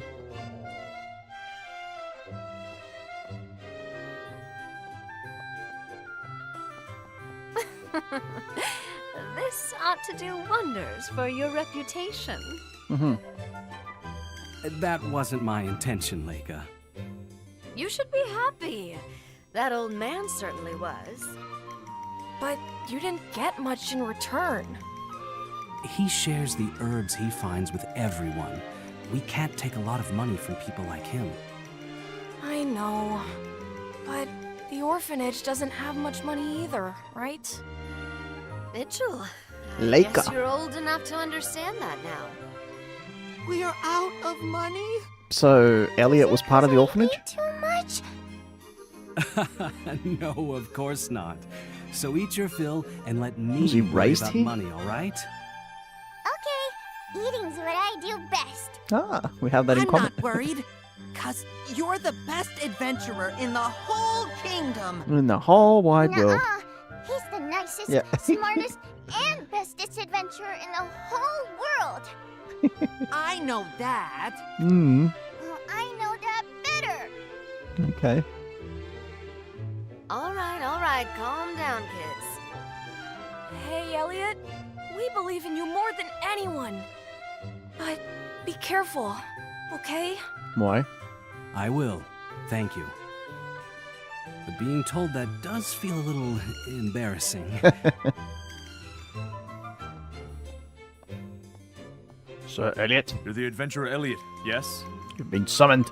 You've been summoned by King Hikar. Hicard. I have? I'm saying it What would His Hitched. Majesty want with me? You can ask His Majesty yourself when you reach the castle. Understood. A new adventure begins. Toll purse. Okay, let's see. That's crazy that the king himself asked for you. Guess you really are the kingdom's #1 adventurer. Before he died, my dad was a soldier at the castle, so I know little about the king. He looks kind of scary, but my dad had always said he was really kind once you got to know him.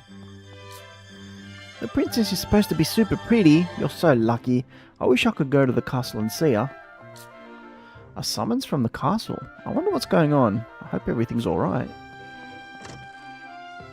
Oh, I love the visuals when you go into an area.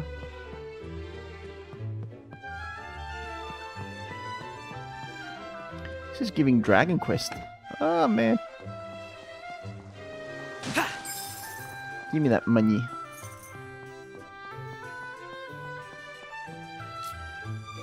We've known peace for this past decade thanks to the princess. Her spell truly is that powerful. We owe her a huge debt of gratitude.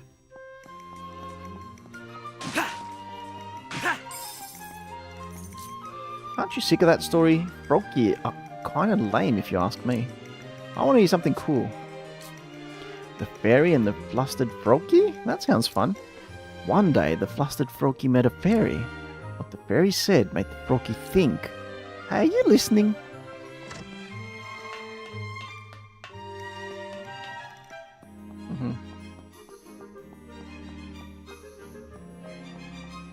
Wow. You weren't kidding, Taylor. This area is huge. You can't use a sword indoors. Here's something that I've discovered. Though the spell of safekeeping protects the town, you will find beasts and monsters just on the other side of these walls. As such, we soldiers have to stand guard at all times to ensure the town's safety.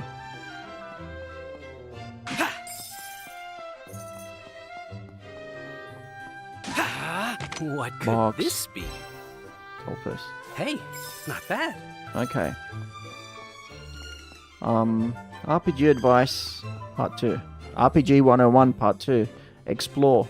Go around every single area. Don't leave any part, any stone unturned. Because you're more than likely to find stuff, even stuff that you don't need, but you can sell later to make money. Adventurers really are out of their minds. Why would anyone rush headlong into the dangers outside? Nope, nothing beats life in town. That spell of safekeeping keeps the beasts away besides. Okay, so now I've got a good grasp on the story. I think I understand what's going to happen. That comb you found, I dropped it when I was out gathering medicinal herbs. There was no time to stop and look for it, what with the beasts and monsters about. So glad you found it. Ooh, a lot of people in here. I wonder, what are they doing right now? You heard of Magicite? This merchant who stops in town sometimes deals in it. Useful for combat, apparently. Can't say I actually know how it works myself. Hey, Elliot, what's the deal getting called up to the castle like that? You get a nice juicy gig or something? Well, I've got a lead on some nice-looking ruins myself. I'll have to explore them now. Good luck to the both of us. You'll find ancient ruins all over this land. Some say magic artifacts, powerful beyond all human comprehension, dwell within. Supposedly no two are alike either. How I'd like to see one someday. You won't find any shops outside of town. Make sure you're well prepared before you set off.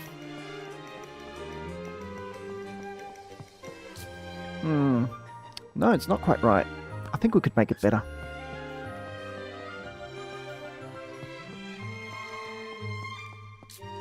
Ah, Elliot. You should make a habit of stopping in town from time to time, see what's what. And if you spot anyone in trouble, help them out. Do the side quests.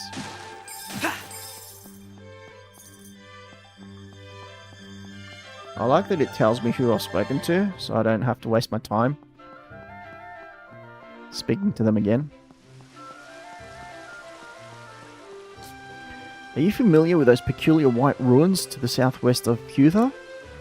The place is steeped in sketchy rumours, like being able to hear disembodied voices.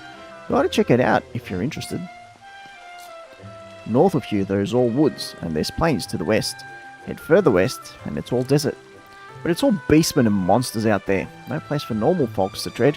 That's why we're so reliant on adventurers. Ooh, red one.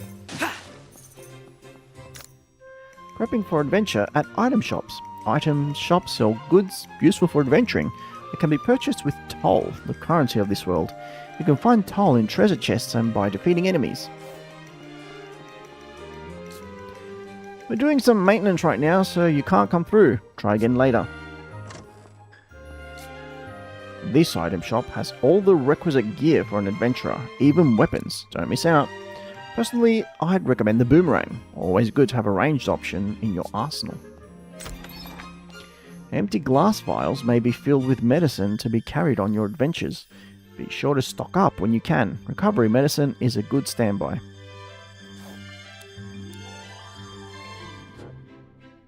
I have no empty vials. Where can I get empty vials? Oh, here we go.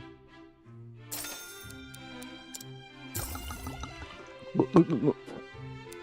Oh, so that's how it works.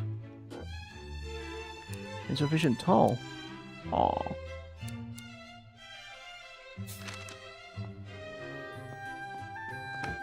Where's my toll? My money. Money? 0? That's all the money I had? I just spent all my money. No, I'm broke. I'm dead broke. The spell of safekeeping cast by Princess Huria extends to these walls. An invisible barrier, you might call it. It keeps the beastmen away. But I should stress, it doesn't imbue the walls with any offensive power. The spell simply wards them off. I gathered that much. Okay, so now I have 72.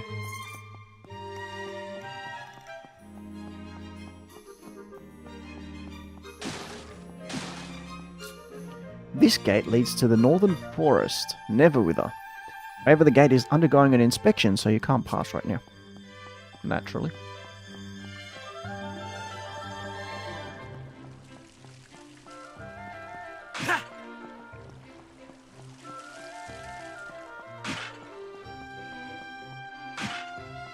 Who's this fella? 1, 2, 3. Not much of a reward this time. Wish I had your skills, Elliot. Then I could take on more dangerous jobs and rake in the dough.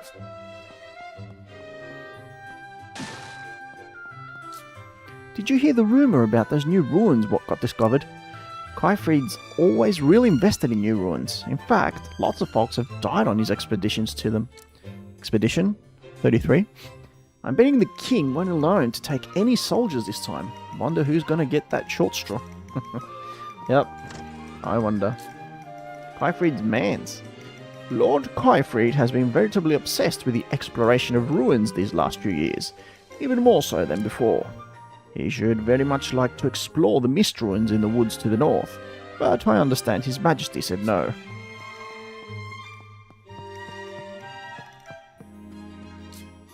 This is Minister Kyfried's private residence. Busy as he is, the minister is rarely here, but I look after things while he's away. History of the Kingdom of Hutha, Volume 3.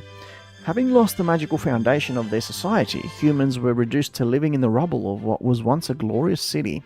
Some banded together to rebuild civilization, calling themselves the Little Hope Troop for the fragments of the future they believed in. Though unable to achieve their dream, the group's name was passed down to the settlement. A long and dark time followed, but the rise of the Hero King changed it all. When the beast tribes attacked, the Hero King raised the Moon Mirror and rallied the villagers. United, they stood and drove back the beasts, thus reclaiming their pride as defenders of hearth and home. Momentum for a new nation grew, and a country was founded with a Hero King at its heart. This is where the Kingdom of Hutha began, and the long depression that preceded it came to be known by modern man as the Age of Reconstruction. Manuscripts contain accounts of events across Philadelphia. You can reread any manuscripts you find at the bookshelf in the orphanage. Oh, cool. It's good that you can find them at one place. I was hoping you could carry them with you, but it's something.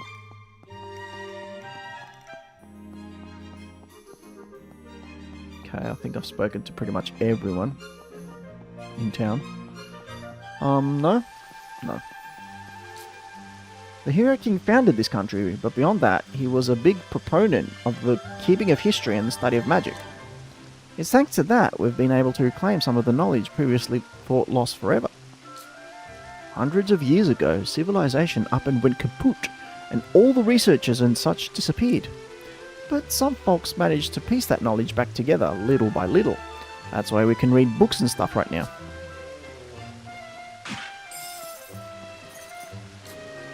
Elliot, you haven't seen Oliver anywhere, have you? Seems he's always off working of late. I'd been hoping to spend more time together, as we're soon to be wed. Oh, lovely.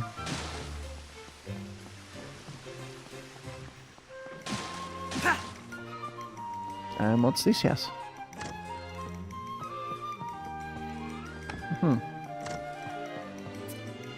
Volume 1.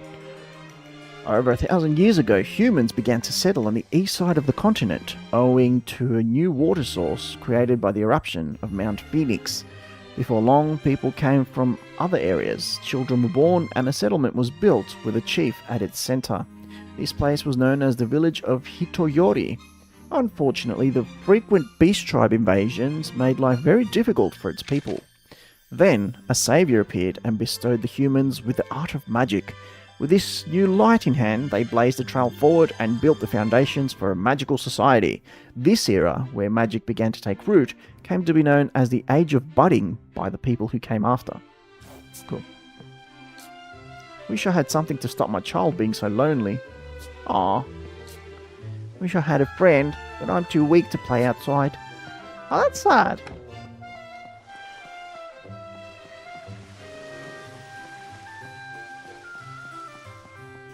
Did I go in here? Yep.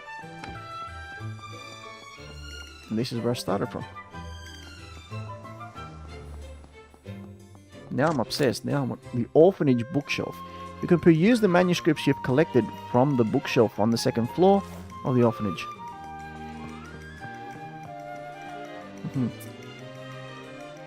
Okay, we found volume 1 and volume 3. We need to find volume 2. Should be somewhere in town. Should be somewhere here. Somewhere in town. I do think I've gone everywhere. Am I going here? No.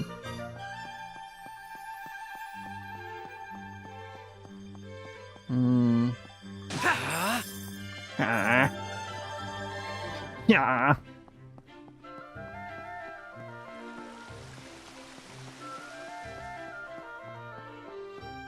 Alright, let's try going...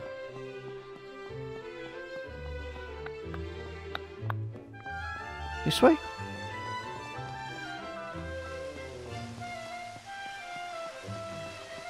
And down here? No, we went that way. Oh, what's in this house? Now what might be in here? Yes, 30. Hey, not bad. Not bad at all.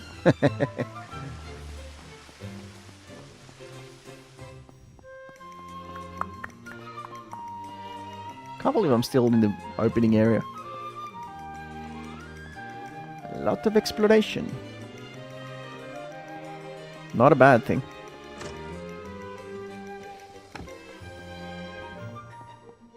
It's Kyfried's manse. Oh, is this a house? No. Is this a house? Wait, I think that's a castle. Oops.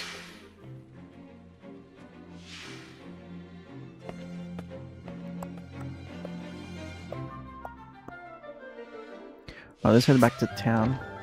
I wasn't done. Actually, I think I was done. I went all over the place, didn't I? Yeah, I did. Let's move on.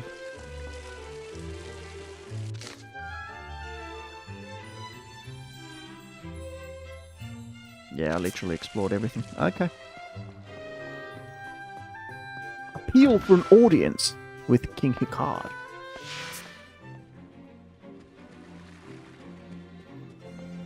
But I'm going to thoroughly explore this castle. This is where the soldiers take their meals. His Majesty and the Princess also dine here on occasion. Despite the station, they treat us like family. In turn, they are beloved by all of us here at the castle. I'm the physician here at the castle. I look after the health of the royal family. By the way, have you been to the shopping town? You'll find recovery medicine there, among other things. Yay, Volume 2, found it. With the help of magic, humans developed technology that eventually led to the most prosperous civilization in history. During this time, all sorts of contrivances were built, but the most notable were Thavmata. Thavmata means miracles in Greek. They operated autonomously, just like living creatures, and were a part of people's daily lives.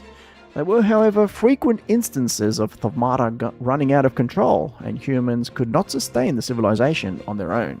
Thus, the magical civilization came to an end, and all documents related to and technologies created from magic were lost. This era of prosperity came to be known as the Age of Magic. Cool.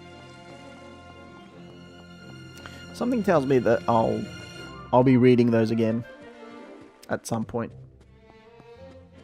Hello? The Chamber of Prayers is this way.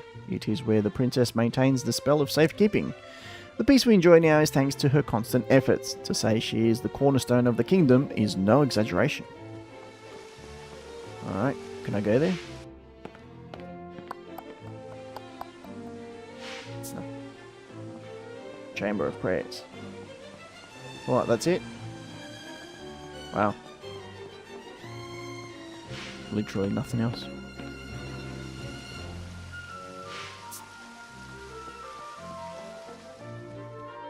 And what's in this room?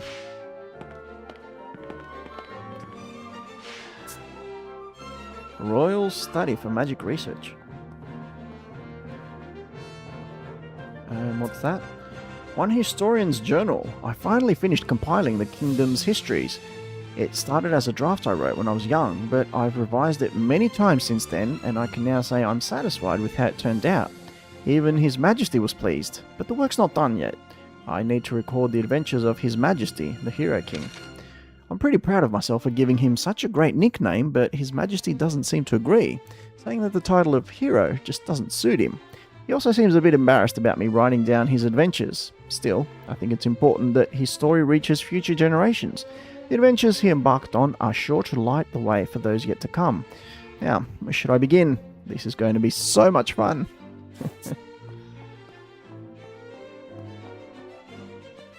Alright. Oh, you can jump. I don't tell you these things.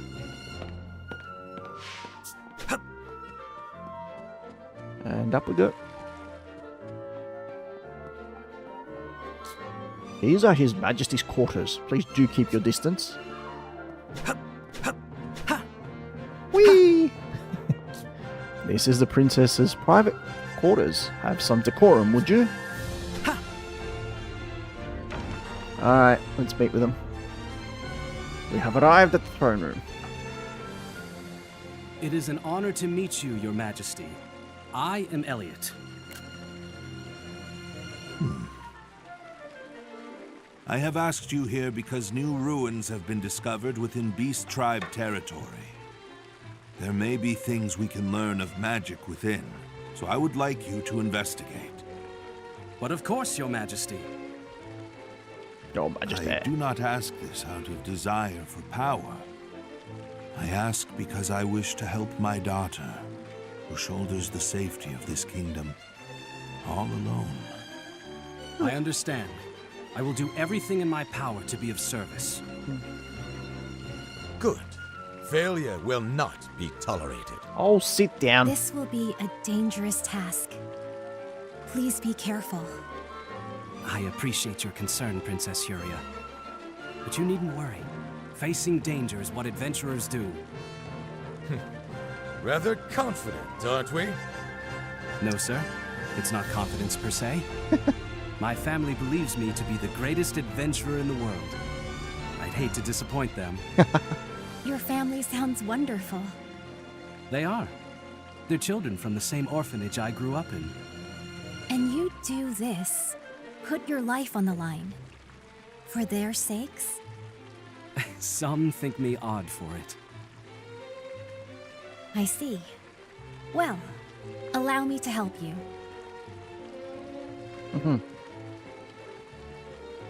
How will she be helping? Princess? Let me bestow unto you these words to guide you home to your family. Seems like more than words she's bestowing. Hope is always there. Hope is always there. May your heart be your guiding key. What was Best that? of luck. Seemed like more than just words that she gave to him. Something with the earrings? That will be all, Elliot. The kingdom is counting on you to accomplish this mission. Your Majesty.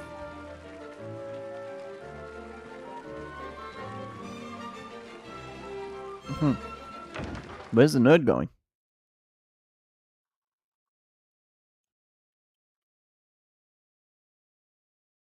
Actually, he said that we were friends. I see. So you told the king about me. That I did. Eugene. I apologize, but I need your help surveying those ruins. Eugene. Yeah, What was his don't name? worry. I'll be sure to get Eugene? it done. I can't believe you got a job from the king. Yep. Fancy. Is it dangerous? Moving up in the world. It's no different from usual. More importantly... We know. We'll work together. And we won't fight. We'll say please and thank you, too. And we'll listen to everything Miss Leica says. Good. Well, I'm glad you all remember. I know they're in good hands, Leica. Leave them to me. Take care out there, Elliot. Alright. Before I forget, this is for you. What is it? Money? Give me money. A bell? It was recovered at the same time those new ruins were found. What, a cat bell? According to my research, it has some connection to the adventuring guideposts across the land. With proper use, it might come in handy on the road. Consider it a travel talisman of sorts. Whatever. A talisman, the true purpose of which you want me to uncover, yes? You're a shrewder scholar than most. I still genuinely hope it keeps you safe. I'm counting on you, Mr. Adventurer. Mr. Adventure. I better be on my way then. Good luck! You can do it, Elliot! Woo! Come back soon. We'll be waiting for you. I promise to tell you all about it when I get back. So be good until then. I like it. This game has good vibes.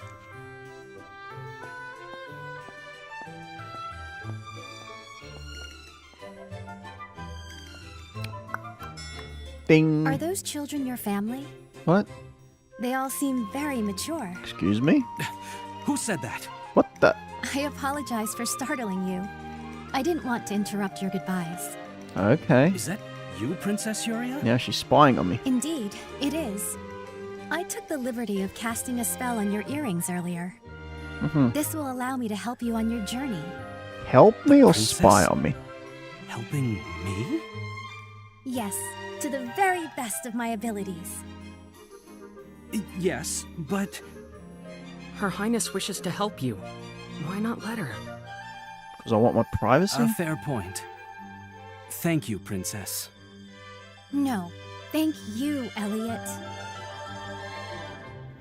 But there Anyway. is one thing I should say. Beast Tribe territory is dangerous. Yep. I must think quick and act quicker to stay alive. So please forgive me if I say anything unbecoming. Unbecoming? You needn't worry about me. In fact, please, just call me Huria. Ow. But, Your Highness... I'll call you curious.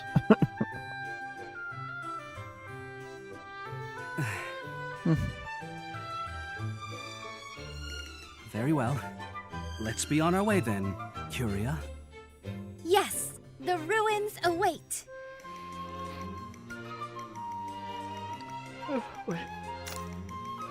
Use L to request that Princess Huria cast her healing magic on Elliot. Be sure to heal right away if you find yourself in need. Okay. Golden Bell. From the map, select any adventuring guideposts you've visited so far to reach them in an instant. Fast travel. I look forward to accompanying you on this adventure, Elliot. The ruins are across the bridge to the west. Shall we? There are adventuring guideposts all across the continent. They can help you find your way. I think they're powered by magic, but they're so old that, honestly, I still don't really understand how they work. Golden bells are said to be travelling talismans. It's such an old saying, though. Who can know the truth?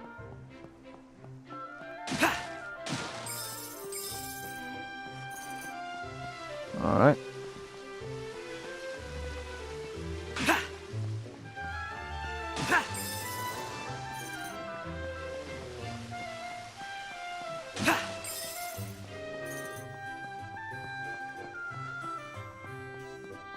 Okay, so I use L to heal and R to block. Becoming complicated. Still complicated for me, I'm not playing anymore. I have 109. Yeah, sucks.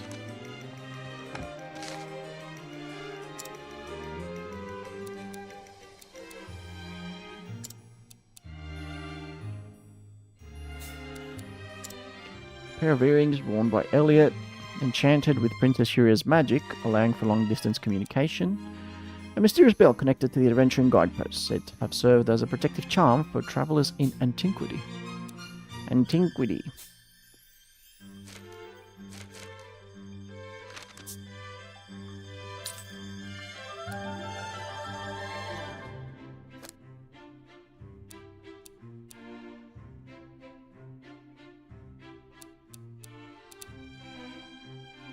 I'm pressing X. Anyway, I suppose this might. So this is an happen adventuring guidepost. We must be sure to visit each one we find. Indubitably. Right, let's save. I didn't expect to meet a cat here. That's a cat. Elliot, I didn't realize you were so strong. Is she gonna be talking to me all the time?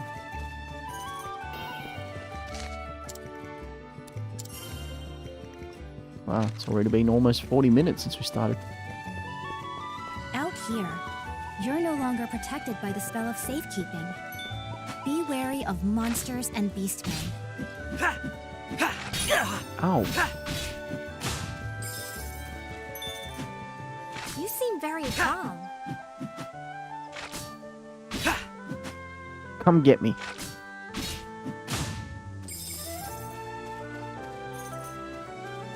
When the grass gets this thick, it's easy to trip, isn't it?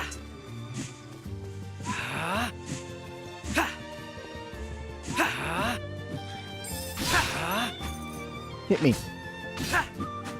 I need some training.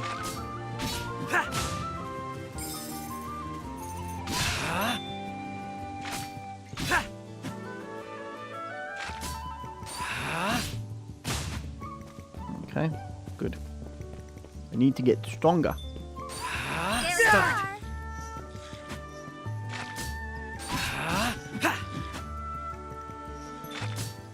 You have them on the run, Elliot. Don't stop now. Darn it! Oh.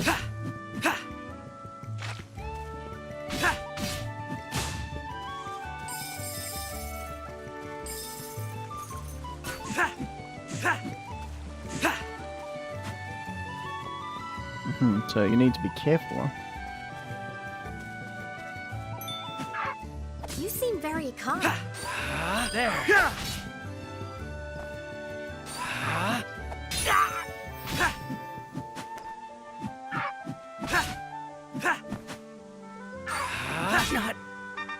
What happened?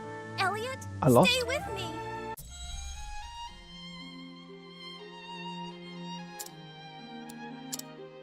Ah, dang it.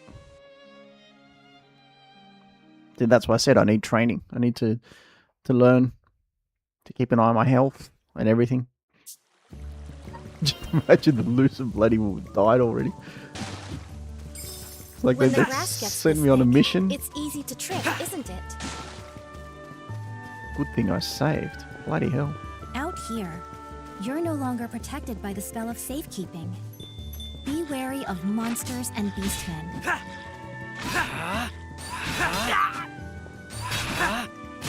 Damn it. I'm doing worse than before. You weathered that beautifully.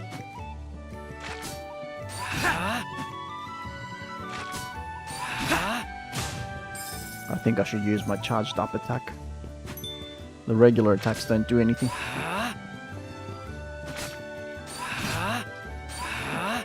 Darn it!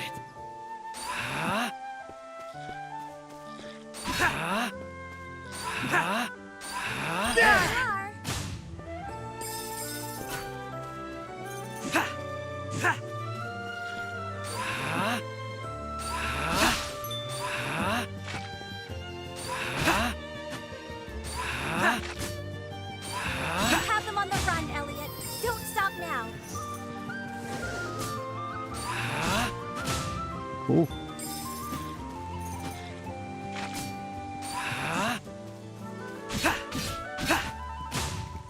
Oh, so you can just keep piling on the attacks like that. You weathered that beautifully. Are you all right? Damn it. Let me heal you.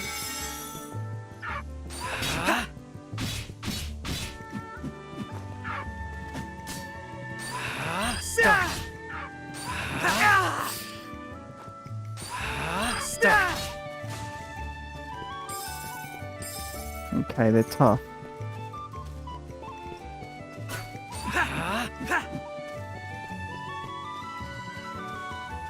So there's a crack in this wall. I wonder.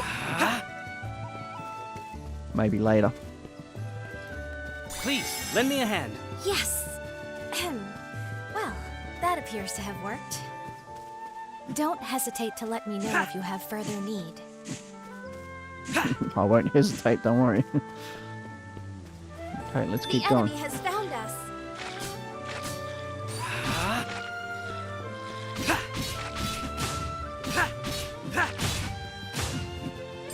Awesome. You weathered that beautifully. Start. You have them on the run, Elliot. Excellent. Don't stop now.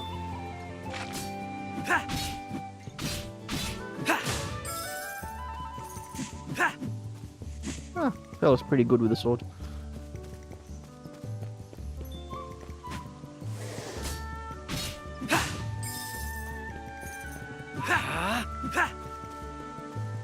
Okay, so where are we going?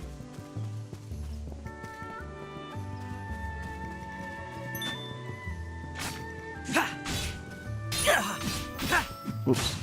Curia, if you would. It's the least I can do. Cutscene. I think I'll take a small break beneath that tree. But of course, I must say, I am impressed. Why? Because I already You've lost made it once? so far, and with such little difficulty. I think I'm Because doing I have okay. you with me. I know I can forge ahead safely thanks to your magic. I'm happy to hear that. It's good to know that I'm of help to you. In truth, I've always longed to see the outside world. I hoped to embark on an adventure of my own someday. I can't see you doing that. And now that my dream is coming true, I can barely contain myself. How is it coming true? You're still at the castle. I felt the same way my first time too. Perhaps you're an adventurer in the making. Whose tomb is What that? a large tree. It's called the Elder Tree. Legend has it that it's been here for 1,000 years. It just looks like a regular A tree. whole millennium? Just imagine all the history it must have seen. Huh? looks like a gravestone. What could it be doing out here? Good question.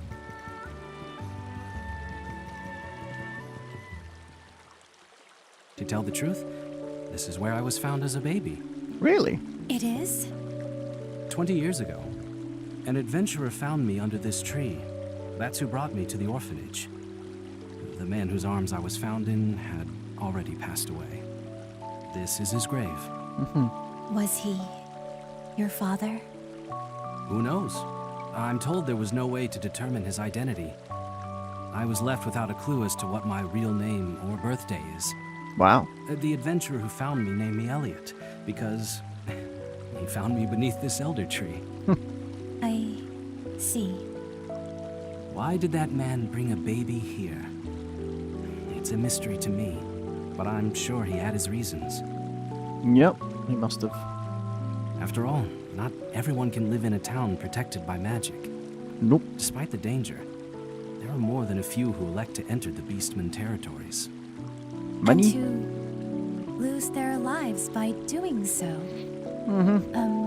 Perchance, are the children you look after? Yes, they all lost their families outside the town walls. That's the reality of the outside world, isn't it? Yep. I'm so sorry. If only my magic were stronger. You can only do what you can do. Your magic protects so many people already. Everyone is grateful for what you do. But even so, unfair and unfortunate things can happen. It probably isn't possible for one person to save everyone.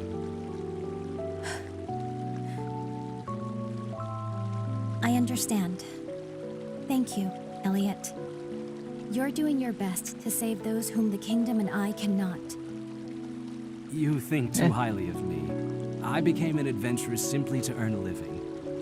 And somehow I managed to make enough to take care of those children too. It's nothing more than that. Who does he remind me of? Nothing more, nothing less. If you insist. Yvonne Kineas from Final Fantasy VIII. That's who he reminds me of.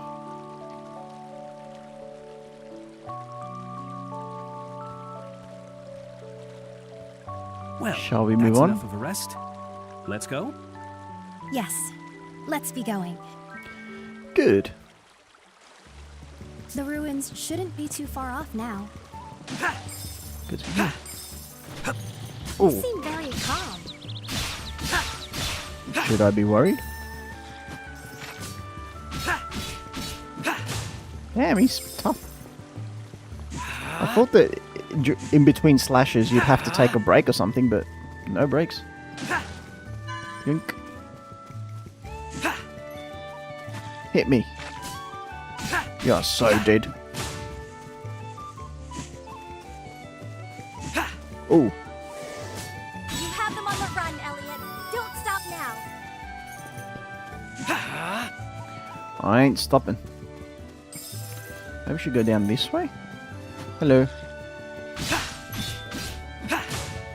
6 chain. So, might those be the ruins? Alright, let's explore a little bit further.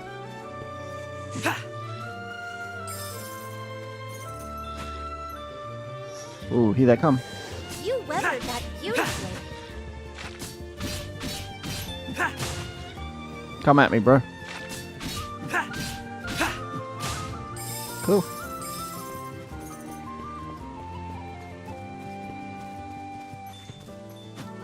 Okay, the enemies get stronger from here on. Oh. Have you considered using your shield instead? Oh, you don't use it one time and immediately everyone gets cocky. They're like, use your shield.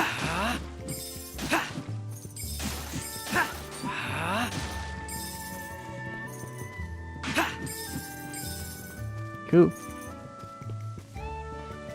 So there was a house here, right? Okay, they look a bit stronger, so I'm not gonna approach We them. found a treasure chest. What could Let's see this what's be? inside. Ooh, 35. Hey, not bad. Indubitably. Now let's get back. I don't think I'm supposed to be going this way just yet. A little underleveled. What was that?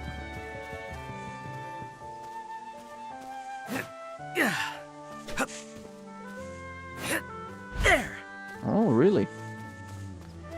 You can do that? That's fun.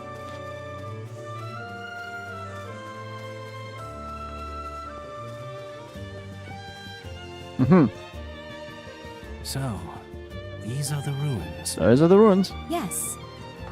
But the door is shut, isn't it? It is. It looks like glowing gears. I've never seen anything like it. It won't budge. But typically doors like this have ways to open them nearby. Is that so? Then let's have a look around. Let's take a look-see. There should be a way to open the door nearby, right? Doink. There we go. Simple enough.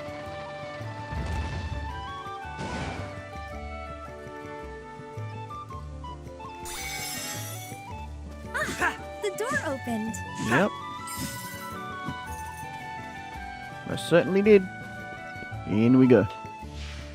Time to explore the ruins. Unexplored ruins.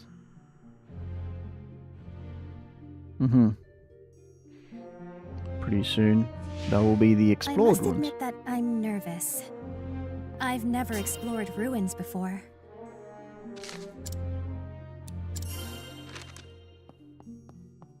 It seems to be locked. Time to unlock.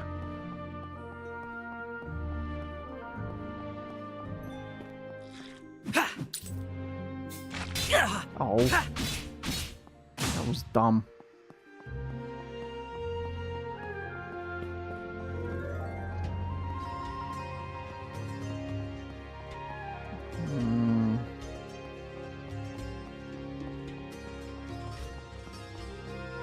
So I can't get through. Alright.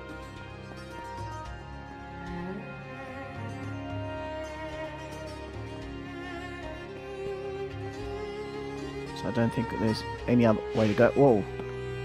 No, I wanted to break those. Whoa. Okay, now it gets more. Whoa. Movable statues and pillars. Some objects have glowing handholds. Okay, good to know. This column of stone. Do you think it might be movable? This appears to be a switch. What should we place on top of it? Okay, I get it. I never knew such a magic device existed. And yet Come you get me. knew just what to do. Yep. You I'm learned smart like that. beautifully. Fighting snails. Ooh, shiny. What might be in here? Hey, You're getting money. Adventuring has its attendant costs, doesn't it? We should be careful how we use this. Come get me, bros. Ah, I should have blocked that.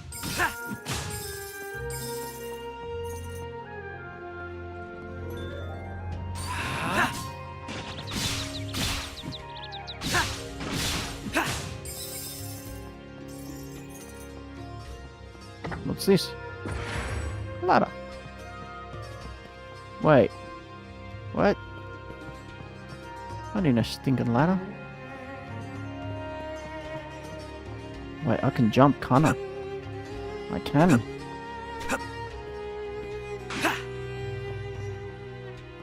Is this locked? Won't open.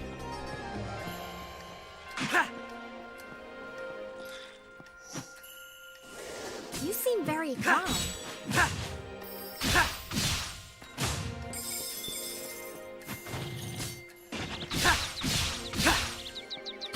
Get wrecked. Now what might be in here?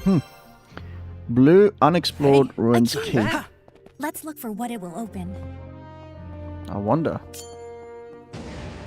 It opened.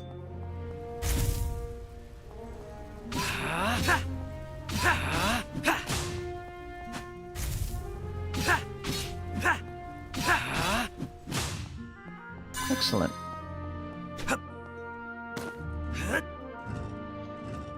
All right.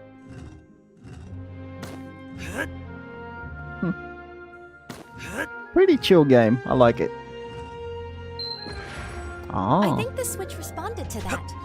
Perhaps something has changed. Yep, it's definitely changed, all right. Ooh, this area's dark. Uh-oh. All the exits have Whoa. been closed off. Apparently, defeating all the foes within is the only way. Let's get him.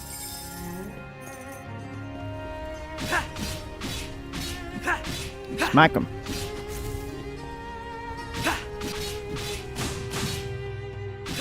Such a brave adventurer. Woohoo! Phew. That was too close for comfort. Yeah, like We pulled through somehow. they really had a chance.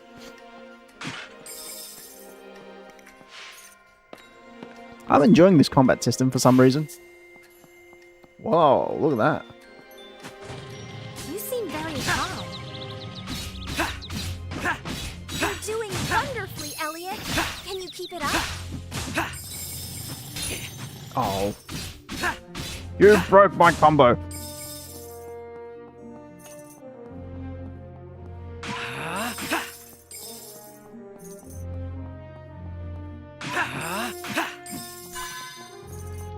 So you don't even need her to heal you, the game heals you on its own. Maybe I should switch to very hard. Woohoo! A treasure chest. Discoveries like this are the true joy of adventuring, aren't they? Yep. Now what might be in here? Red unexplored ruins key. Nice. This key seems quite special. Mm-hmm. I wonder what door it unlocks. I'm thinking this one? That heal me? No. Please, lend me a hand. It's the least I can do. Thank you. I'm thinking boss battle. Let's see now. I sense a powerful threat nearby. Yep. Do be careful. So do I. Let's do this. First boss battle. Ooh. Great Sword Guardian. 1 star. Is this the guardian of these ruins? What a big sword it has. If only we Oh, could crap. create an opening. Stay clear of his attacks. Dude.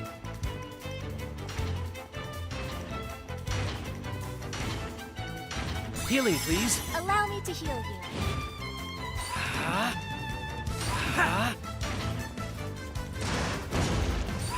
There you Start. are. Start. Okay. Oh. He jumps. There. Oh, dang it. He got me again.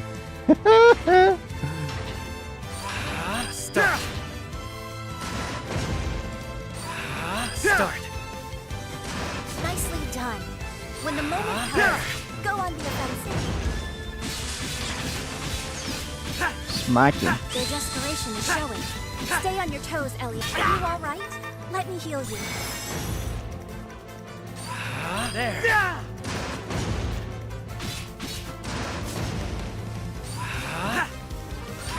There.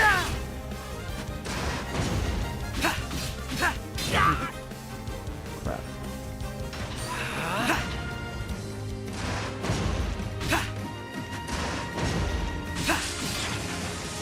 Alright. Beat the crap out of him. Oh man, almost lost. Please, lend me a hand. It's the least I can do. There. Ah.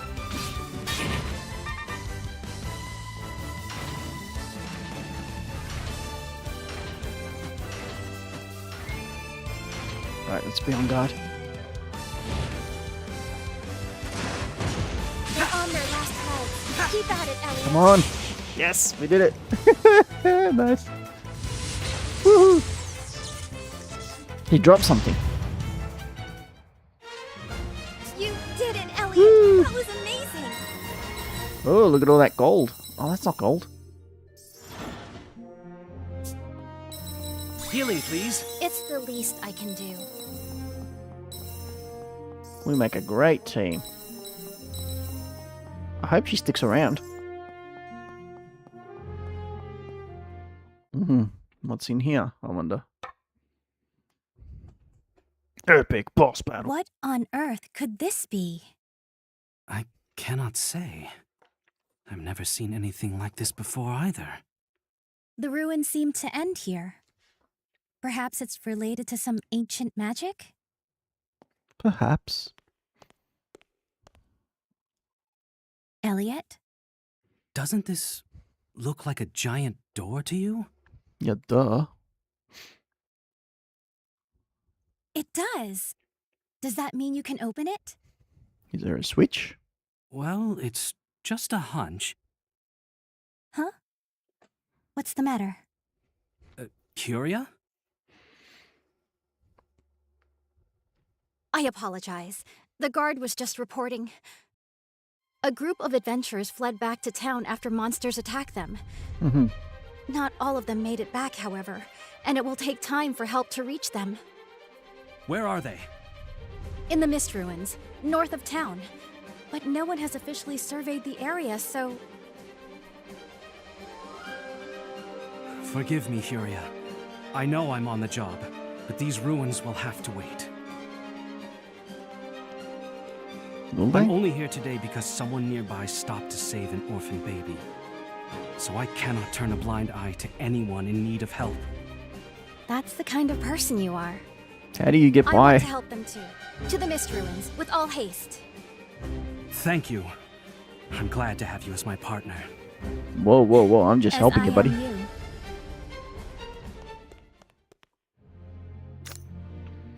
Instantaneous travel works inside caves and ruins too. Might come in handy for a quick trip back to town to do some last-minute shopping. The Mist Ruins are in the forest that lies north of the kingdom. You'll need to return to town first. I wonder if the talisman Yui Jean gave you might be of use. Yui Jean. Yui Jean is not my... What?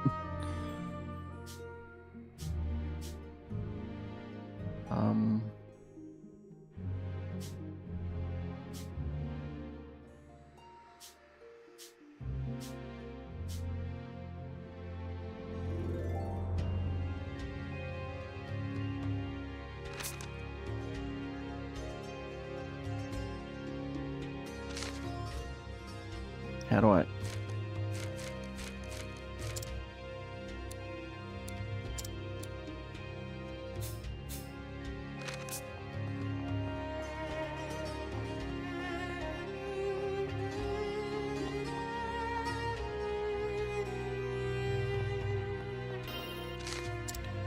Alright, let's save, because... Well, that happened. So the game is practically telling me to use fast travel, so I'm going to use fast travel.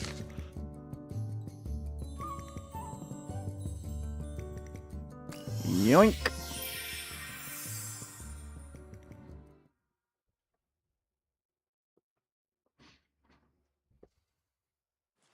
Incredible! You traveled so far, so fast! I know, right? Magic technology beyond our comprehension must have gone into that bell. Let's make the most of it. Mm-hmm. What's up? Whoa! Kitty! Are you alright? Oh, don't tell me you stole my bill. Yeah, but I've been had. My purse was stolen. Oh. By a mischievous cat, no less. What will you do? Skin that cat alive. Chase it down, of course. Get back here. Huh? Always the black cats. Always the black cats. Is this money?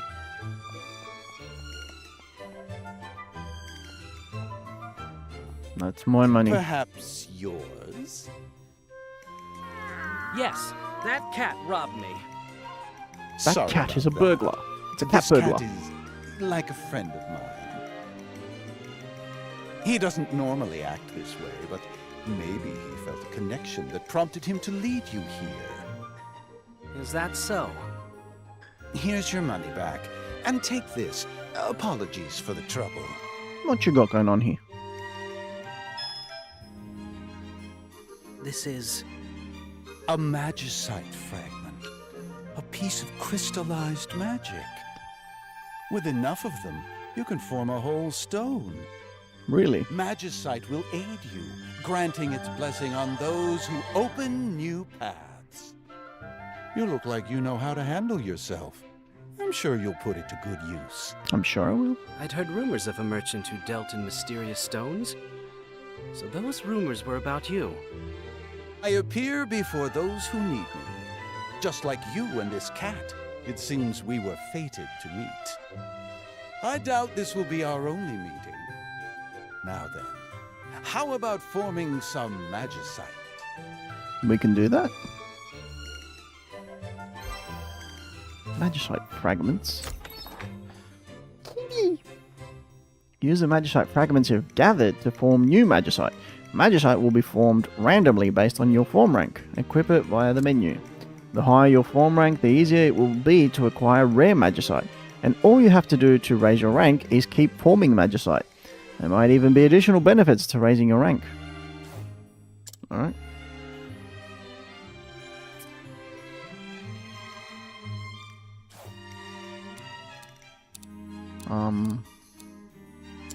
Form random magicite. Whee!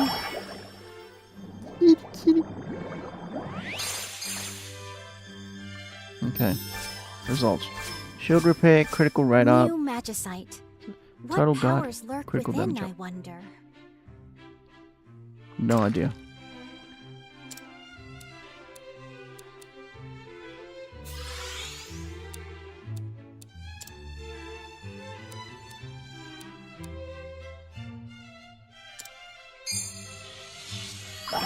Mm-hmm.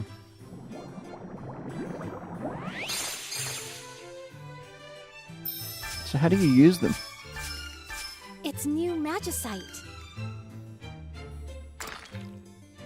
Disassembled already possessed magicite. You might be able to make even better magicite. I don't get it. Magicite box. Raising the level of your magicite box will also raise the cost limit, allowing you to include more magicite in a set. I don't have money. Disassemble. Sword magicite.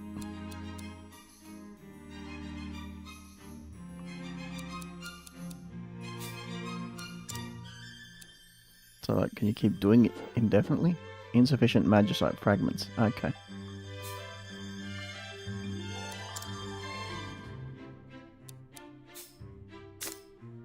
Magicite can grant various effects to weapon. Try out all sorts of combinations.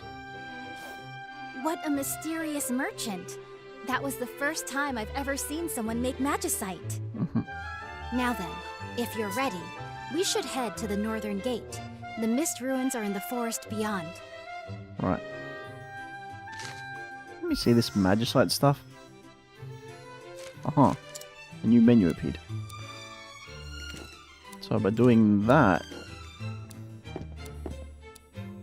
Ah, right. So each weapon... Sword magicite. Acquired rarity cost type set. So you could put, like... equip magicite to your weapon. This reminds me a little bit of Final Fantasy 9. Shield repair restores shield stamina by a bit when landing a hit. Critical rate up, total guard. Defense from attacks up to 1 on all sides while guarding after landing a hit. 7 and 6 maybe?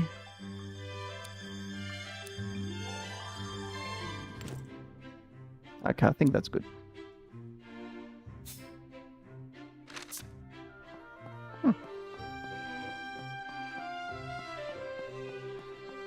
Oh, that's right. You can buy items useful for adventuring in town, can't you? If I've got the money. Once you depart, you may not have the chance to buy any more goods. Why not take this moment to visit the shop? Alright. charm. I can't afford anything. Can I sell? No, I can't sell. Dang it. You'll encounter monsters once you leave the town. If you're going, go thoroughly prepared. Anything you need, you can get it at that item shop there. Medicine is especially good to have on hand for a fight. Fighters and defenders' draughts have a lasting effect, so you can drink them in the shop, then refill on recovery medicine to take with. Let's see. There's no bottles.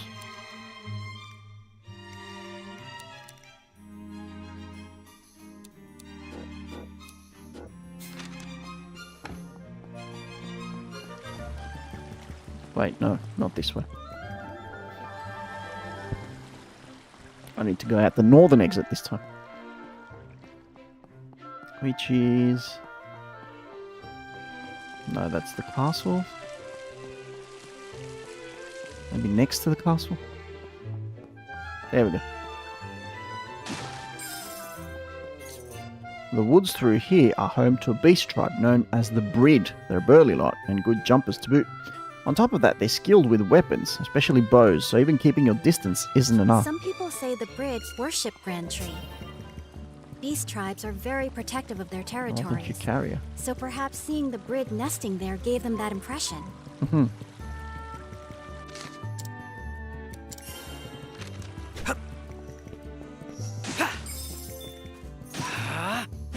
Oh, here we go again. Weathered that beautifully.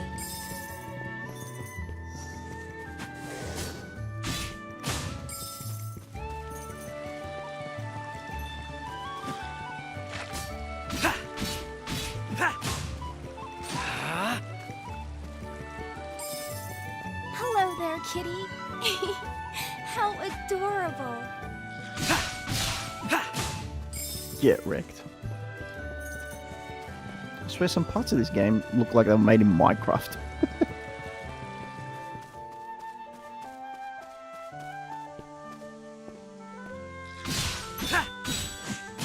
Gotcha. Drop bonus. Sweet.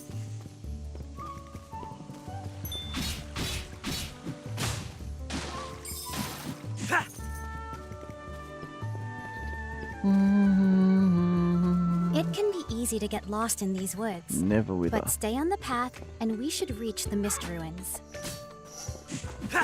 You seem very calm. Darn it! Damn it.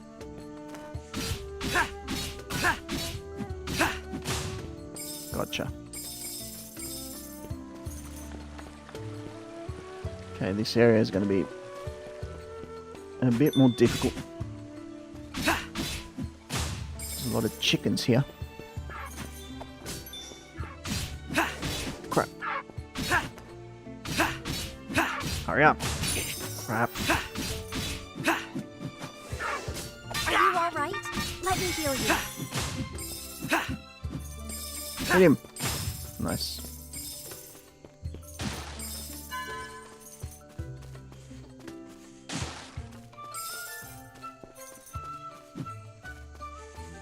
Is that another cat? How many cats are there? Anyway.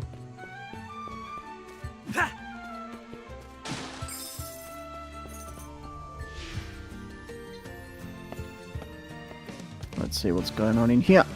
Oh, there's traps and stuff. Whoa. So these are the Mist Ruins. We need to find anyone left behind as quickly as possible.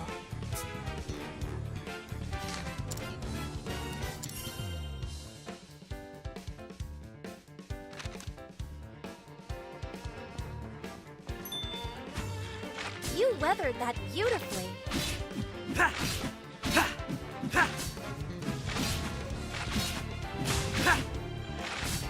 Come get me. You can't touch me.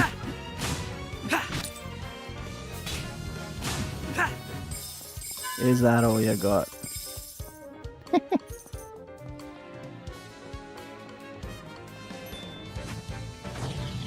Darn it! Take them down.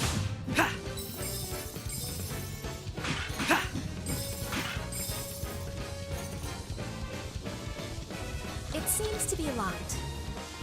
Yeah, duh.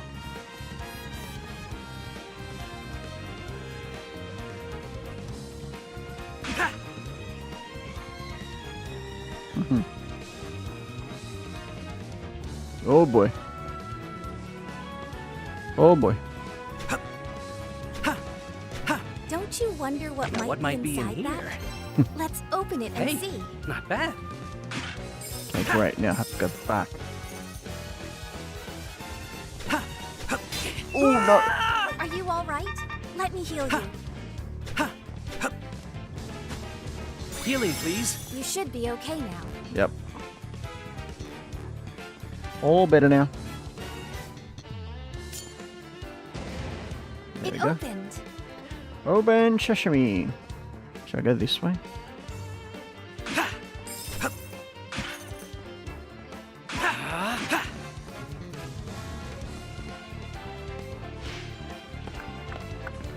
Let's see what's down here. Oh, Now, what might be in here? lovely. Hey, 90. Adventuring has its attendant costs, doesn't it? We should be careful how we use this.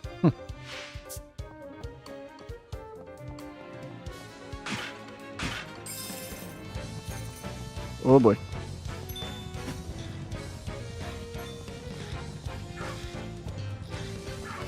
Oh crap, too many. You weathered that beautifully. Ah crap.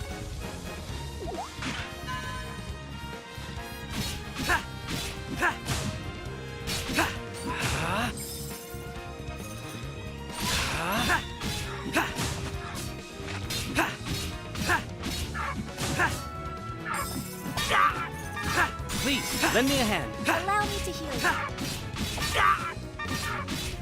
Not Damn it, I lost. like this. No. How could this happen?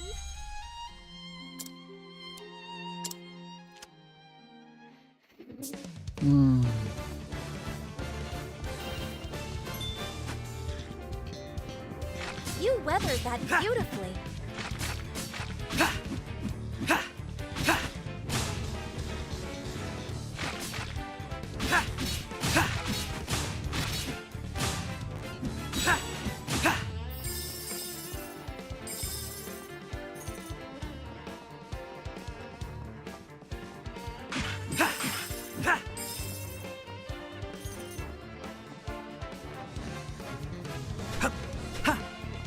What do you think is in this treasure chest?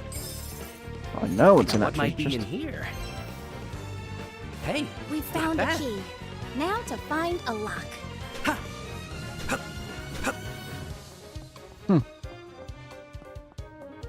That was my second game over. Darn it!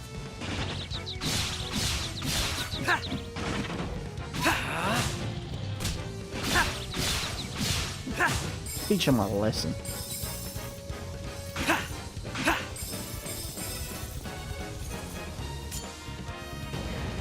It Yoink. opened. Okay, grab that real quick. Show me what you've got, hmm? Show me what you got. Adventuring bad. has its attendant costs, doesn't it? We should be careful how we use this. Oh no.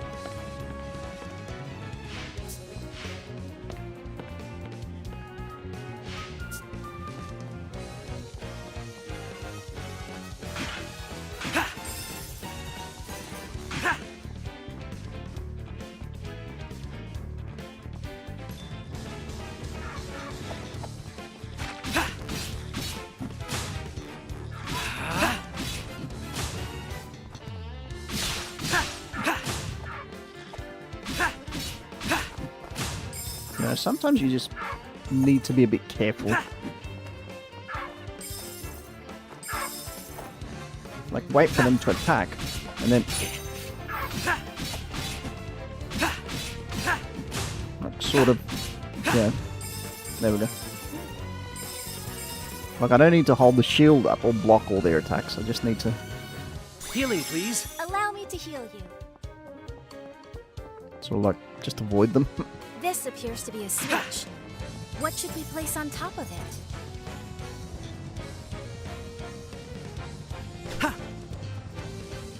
Okay, it's not stopping. I'm assuming you can let go around.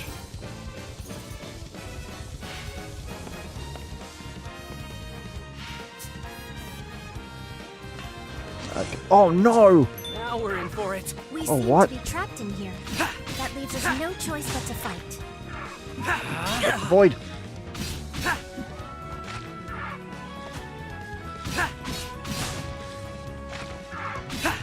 You weathered that beautifully. Are you all right? Oh, crap. Let me heal you.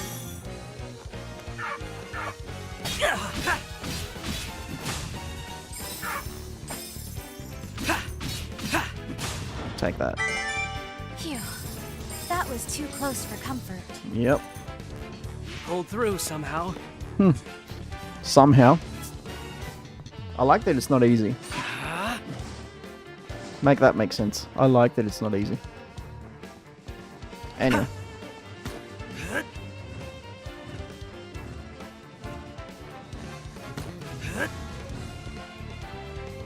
I can't pull any further? Okay. So what we do is we leave it there and then we go around. Duh. Lots of puzzles involved.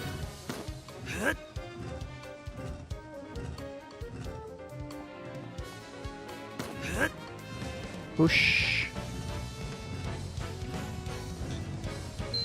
What does that do? I think the switch responded to that. What might be in Yep. Perhaps something has changed. Interceptor. Attack and destroy enemy projectiles. Wait, can I use that?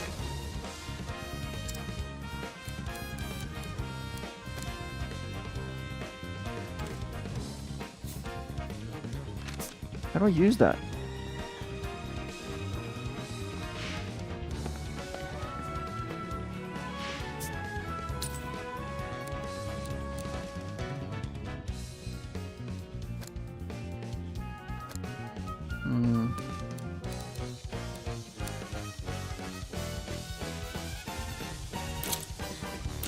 Oh, okay.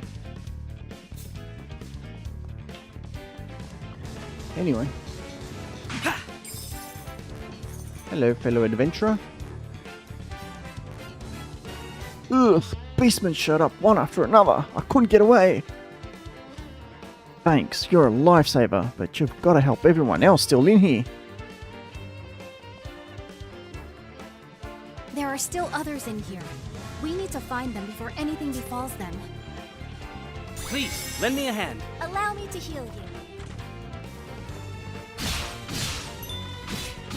Might have been attacked him. You seem very calm. Well, I mean, if I was gonna panic...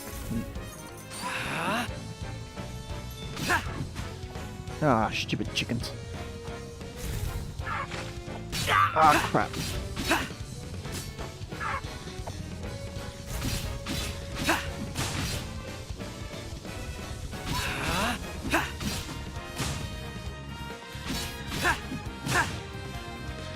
Snail.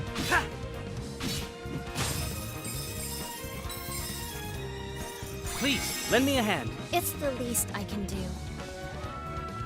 Okay, If what's we this? push this to the right place, it could be a useful foothold. Yes, it could. Oh, I see. Duh.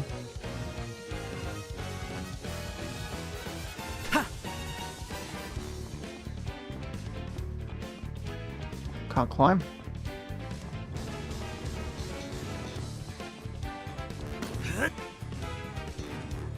No. That goes there. That definitely goes there.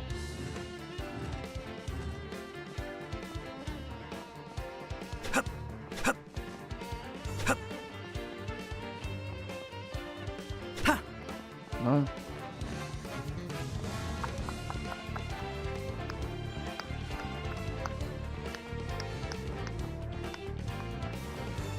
Uh-huh, another one.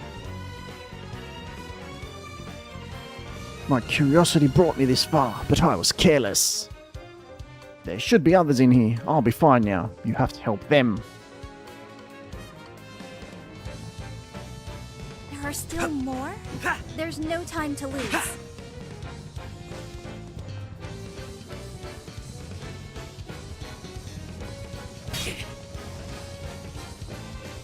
Take one for the team. Healing, please. Allow me to heal you.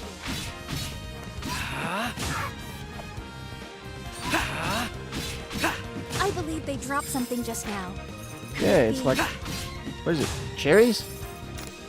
Temporary boosts. Enemies occasionally drop items that temporarily raise your stats. Black grapes raise attack, and white grapes raise defense. For longer lasting boosts, look to a vial of medicine. Oh, cool. Wait, what was that? We went upstairs? I didn't want to go upstairs, I wanted to explore this floor.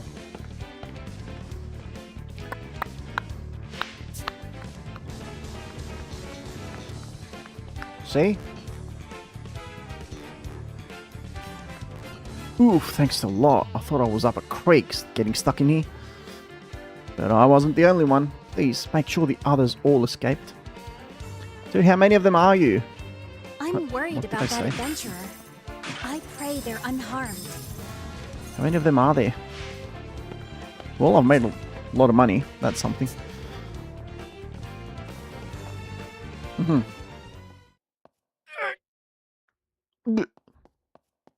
Oliver? That's Oliver. Is that you? His friend. Come on, stay with me. Aw. Elliot, you came to save me. I'm sorry. I was too greedy. Damn it, Oliver. I just wanted to give her a better life. Please, Furia, you have to heal him. I'm trying, but no magic can restore a life once it's gone. True. No. I was just about to get married too. Wow, the music.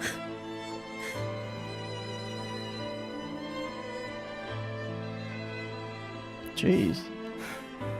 We need to keep going. There may be others. Mm-hmm. You just gonna leave him there? I'm sorry I couldn't save him. Whoa.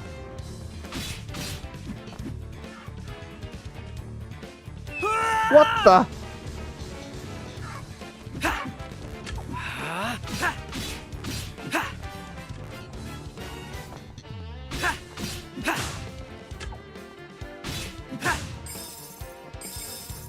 Wow. You know what? The enemies are just getting stronger.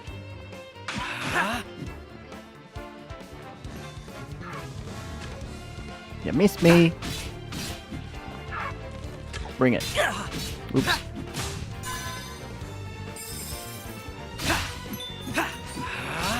Hey. No. Are you all right? Let me heal you.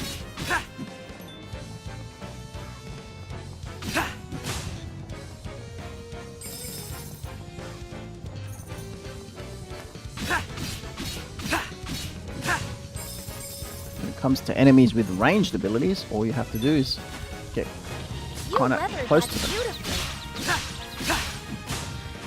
Hit me.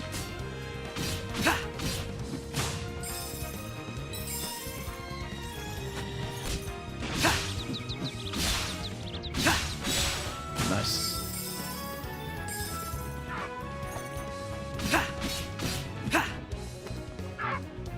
Oh, damn it. Damn it.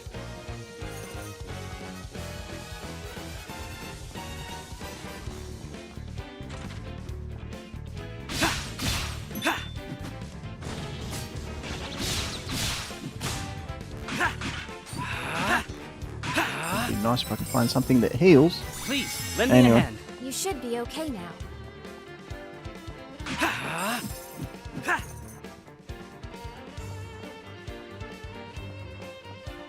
Whoa. Damn, that's...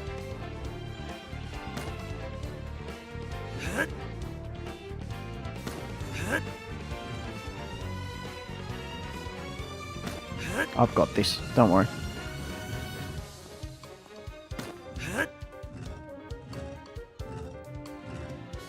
That's too close.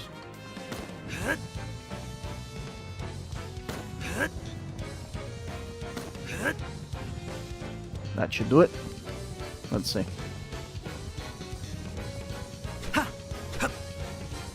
A treasure chest. Yep. Discoveries like this are the true joy of adventuring, aren't they? Now, what might be in here? Sweet! Red Mist Ruins key. Nice. This is no ordinary key. It must open a special door of some kind. Mm-hmm. Let's go find which one it opens. Oh, I think I found it. Alright, all we need to do now is go around. Come get me, You snails. seem very calm. Considering your friend just died.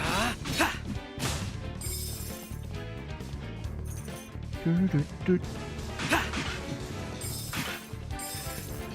Do-do-do-do-do-do-do-do.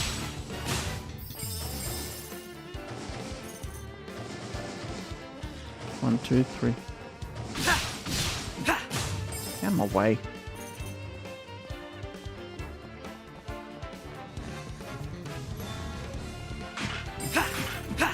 Come in peace. Damn it. Elliot, you need time to heal. Please make a tactical retreat. No. There will be no retreats.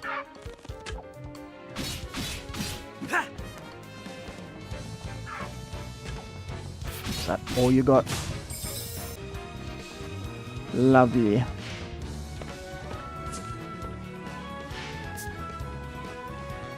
Oh. Let's press that, just in case. Yoink, yoink, yoink, yoink. And go down. And I think this takes us to the red door. Yep. Should we And review our preparations before heading further in? yeah, I think so. Our preparation is essentially saving our game, right? Alright. Boss number What do you 2. suppose is up ahead? Whatever it is, Elliot, be careful. Don't worry, I will. Oh, another one? Is that... Oh, he's got a crossbow.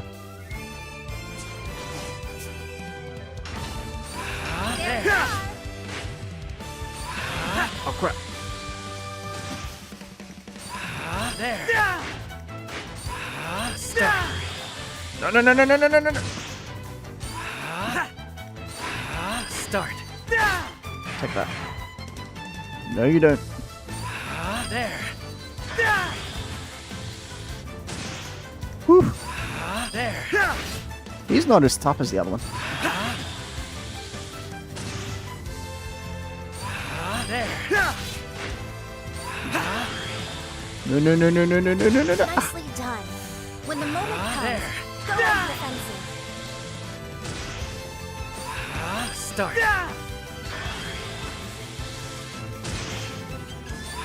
Start. Take that. Just need to be cautious. Start. Take that. You are not going to hit me. Whoops. Okay, he hit me. There. Start. There. Start.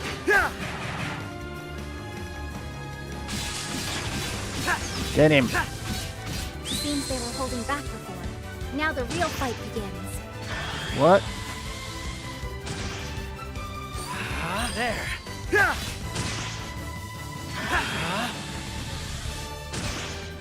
You can't hit me. There.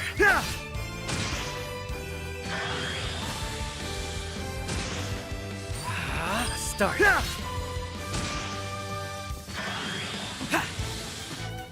Ah. There.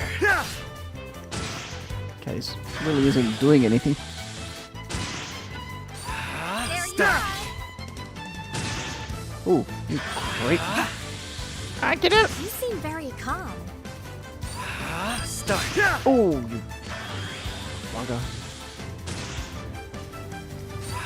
There.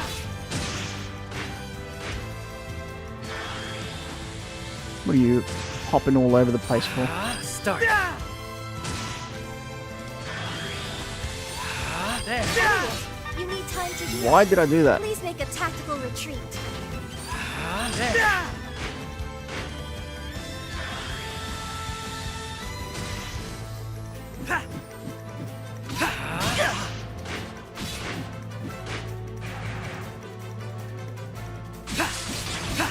Get him.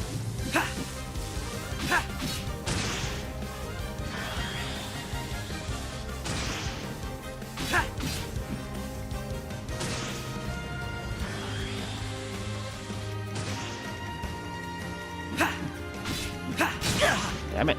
Please, lend me a hand. You should be okay now.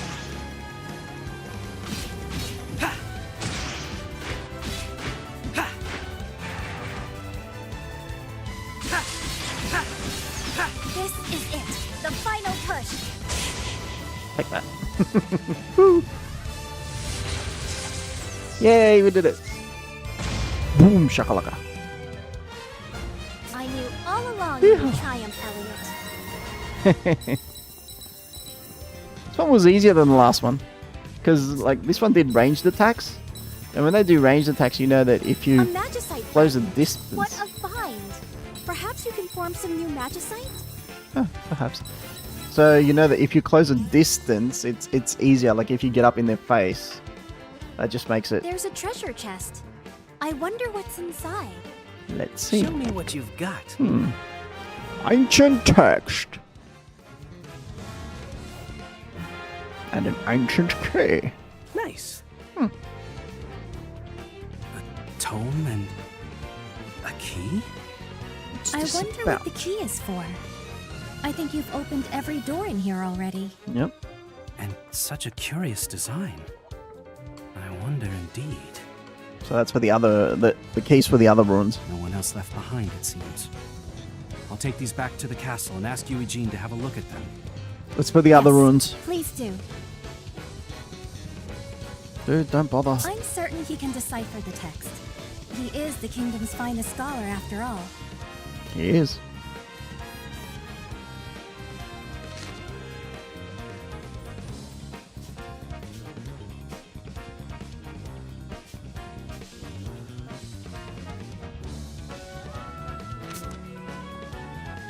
Is there a way to get out of here without having to go through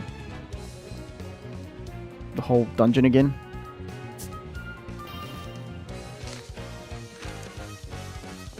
No. I'm going to assume not.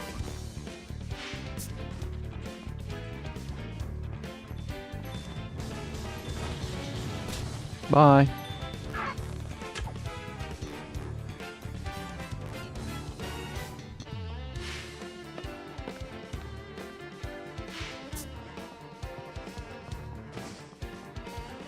Dun, dun, dun, dun. Whoa. Easy there.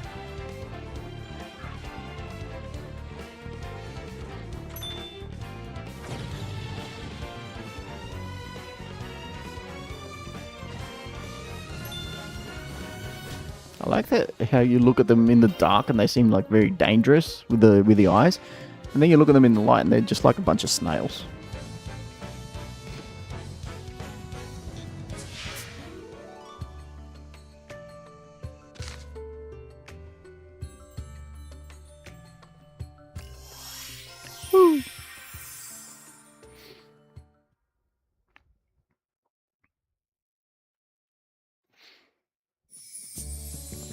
Alright, let us report to the castle.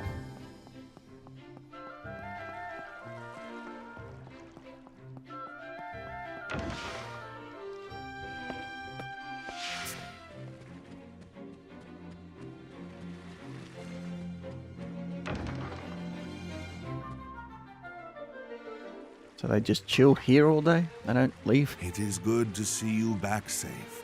Pray, tell us what you've learned.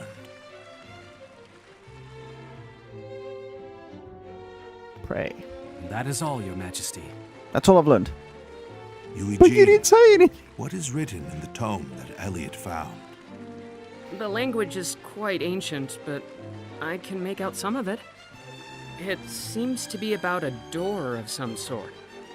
Door? To pass through that door is to pass through time, to travel a road spanning centuries. Oh, interesting. From here, heroes set out on a journey of hope, but none who embarked on that mission ever returned. As they are, so too is hope lost. To protect history, we seal the doorway of time with lock and key. Is it talking about time travel? Yep. It You certainly guessed it. sounds that way. I'll need a little longer to discern the details. Very well. Continue your research. Oh, this is perfect. With that power. With that power, Elliot, what? You have done well to complete this task. Thank you. Sire. But one moment, Your Majesty. This man entered the Mist Ruins without the king's permission. He must be punished, lest it set a bad precedent. Oh, go He away. only went there to aid any distressed adventurers. If that is a crime, then I am complicit. Punish me as well. Yeah, we kind of need you, so. I see. If that be the case, I will overlook it in light of the tome and key. Minister. Huh? Eugene, is it safe to assume this key is used to open that door? I suspect so, but until I decipher everything. Why waste time on that? We can test the theory ourselves. I forbid it. None are permitted to enter the ruins. You want to Should that turn back doorway time? of time truly be what the text claims, there is no telling what could happen. Your Majesty, I implore you to leave this matter to me. No. Silence! Uh-oh. Eugene, make the tome your top priority. I can't see the king hanging Yes, around sire. too much longer. That guy really wants to. That sort of thinking will doom all of humanity. Why can't you see that? He really wants to go through that door.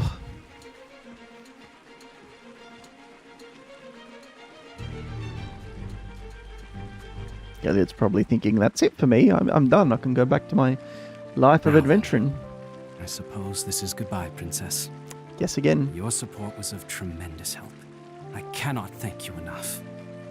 Likewise. Thank you so much for showing me a glimpse of the wider world. You have my gratitude, Elliot. The king's like, Elliot, yeah, okay. might I I'm ask watching you. to undertake one more task for me? Uh-huh. I would that you allow my daughter a bit more opportunity to see the world. Sire? Do you really mean that? Please.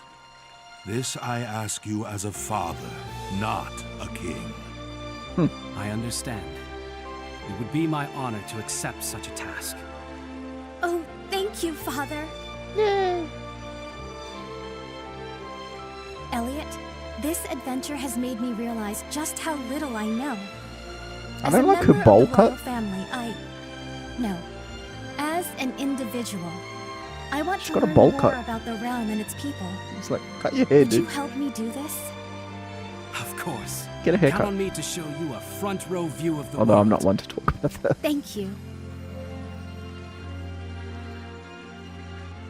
There we go. Now then, let the adventure begin at once. Oh. Okay. I thought she was coming with me, but... Be sure to talk to anyone with that above their head. You can find them with a locator. I may have gotten a little carried away. But I'm just so happy. Elliot, let's take a walk around town. I want to know more about the people and the world, and you, of course. Not much to know about me, but...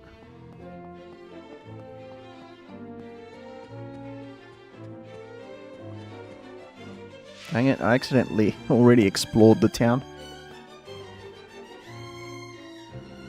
Curiosity got the best of me.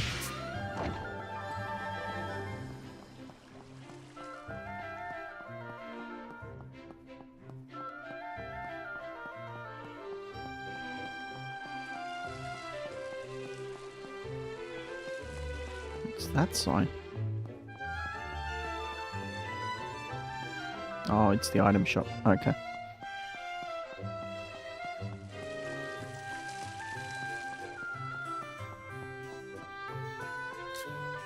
Elliot, if you hadn't saved my neck back in the Mist Ruins, I don't know what would have become of me.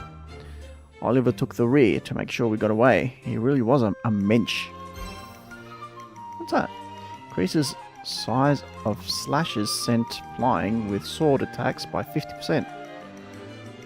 I regret not being able to save Oliver.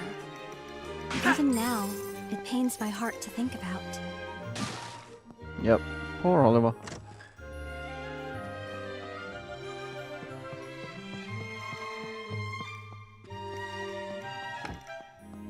Such a pity.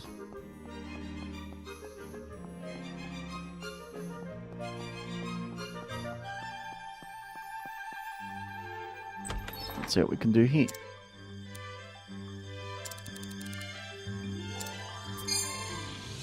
Whee! Boom.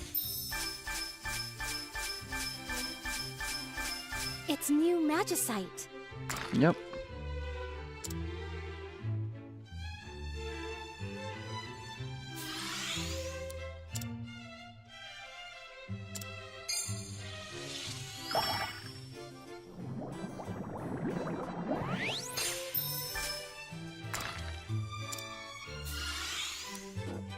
Oh, no more.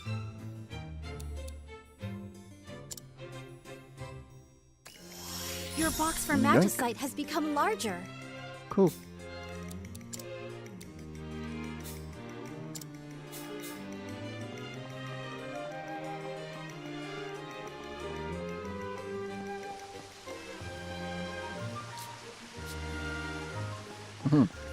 She had a lot to say.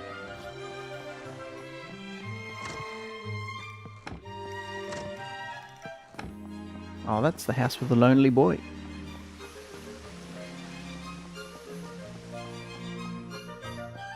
In here? Okay, some people have something new to say. Heard the party that went into the Mist Ruins had a hell of a time. Speaking of, I heard there's other ruins like those elsewhere in the world. I'm not cut out for adventuring like that, but I do wonder what sort of treasure might be lurking inside. Elliot, thanks for your help back there in the Mist Ruins. I owe you one. Guess I underestimated what I was in for. Still, no sense crying over spilt milk. Here, by way of thanks. Ah, cool. It's thanks to you he still draws breath, Elliot. Thank you. Had a rough time of it on that expedition to the Mist Ruins, so I'm going to lay low for a while. I'm planning my next adventure very carefully. Got to take time to prepare in town, right? Thank you for saving me back in the Mist Ruins. I shudder to think what might have become of me elseways. At any rate, I feel I owe you this, Elliot. Please take it. The fact that you rescued any survivors that day gives me some solace.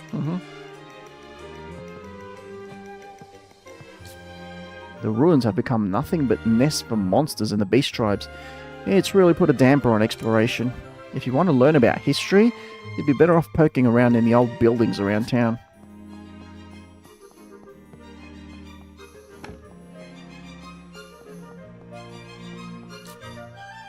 We're just glad you're back safe, Elliot.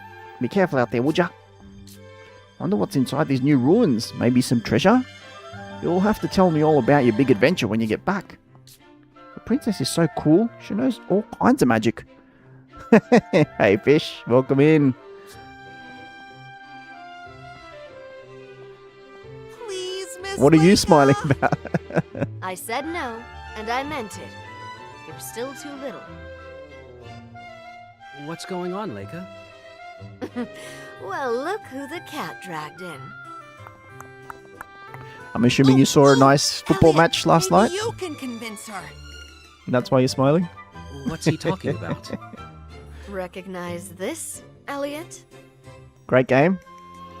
Oh, the bow I practiced with as a kid. Didn't know you'd hung on to it. Turned up when I was cleaning out the storage room. What did you think? I want to hear your This little opinions on the one game. wants to have a go. Hell yeah. Can't blame him.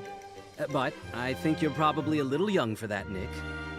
Nuh-uh. I could Nuh-uh. totally do it. I don't know, Nick. Make a mistake with the bow and things can go south in a hurry. And neither I nor Miss Leica want to see you get hurt. Mm-hmm. But come on. Oh. I know. Like I said, you How get about possession this? and you win. Yep. I'll hold on to this bow Absolutely. until you're big enough to 100%. use it. Once you're ready for it, I'll hand it over gladly. Sound good? Yeah, okay. I guess I can wait until I'm older. There you go. This thing's quite old at this point. I'll go ahead and change the bowstring for you. That would be I'll great, talk about it Leica. after this cutscene. While you're waiting, how about taking care of some monsters for me? Uh-huh. There's more and more lurking just outside of town these days. It's a real pain for everyone. Yep. And by the time you get back, this bow will be Just like as Spain good did to as new. France, in a way. The same happened to England. Somehow, Ah. I always end up doing your bidding. Yeah, different games. Different games. Consider it done, Leica.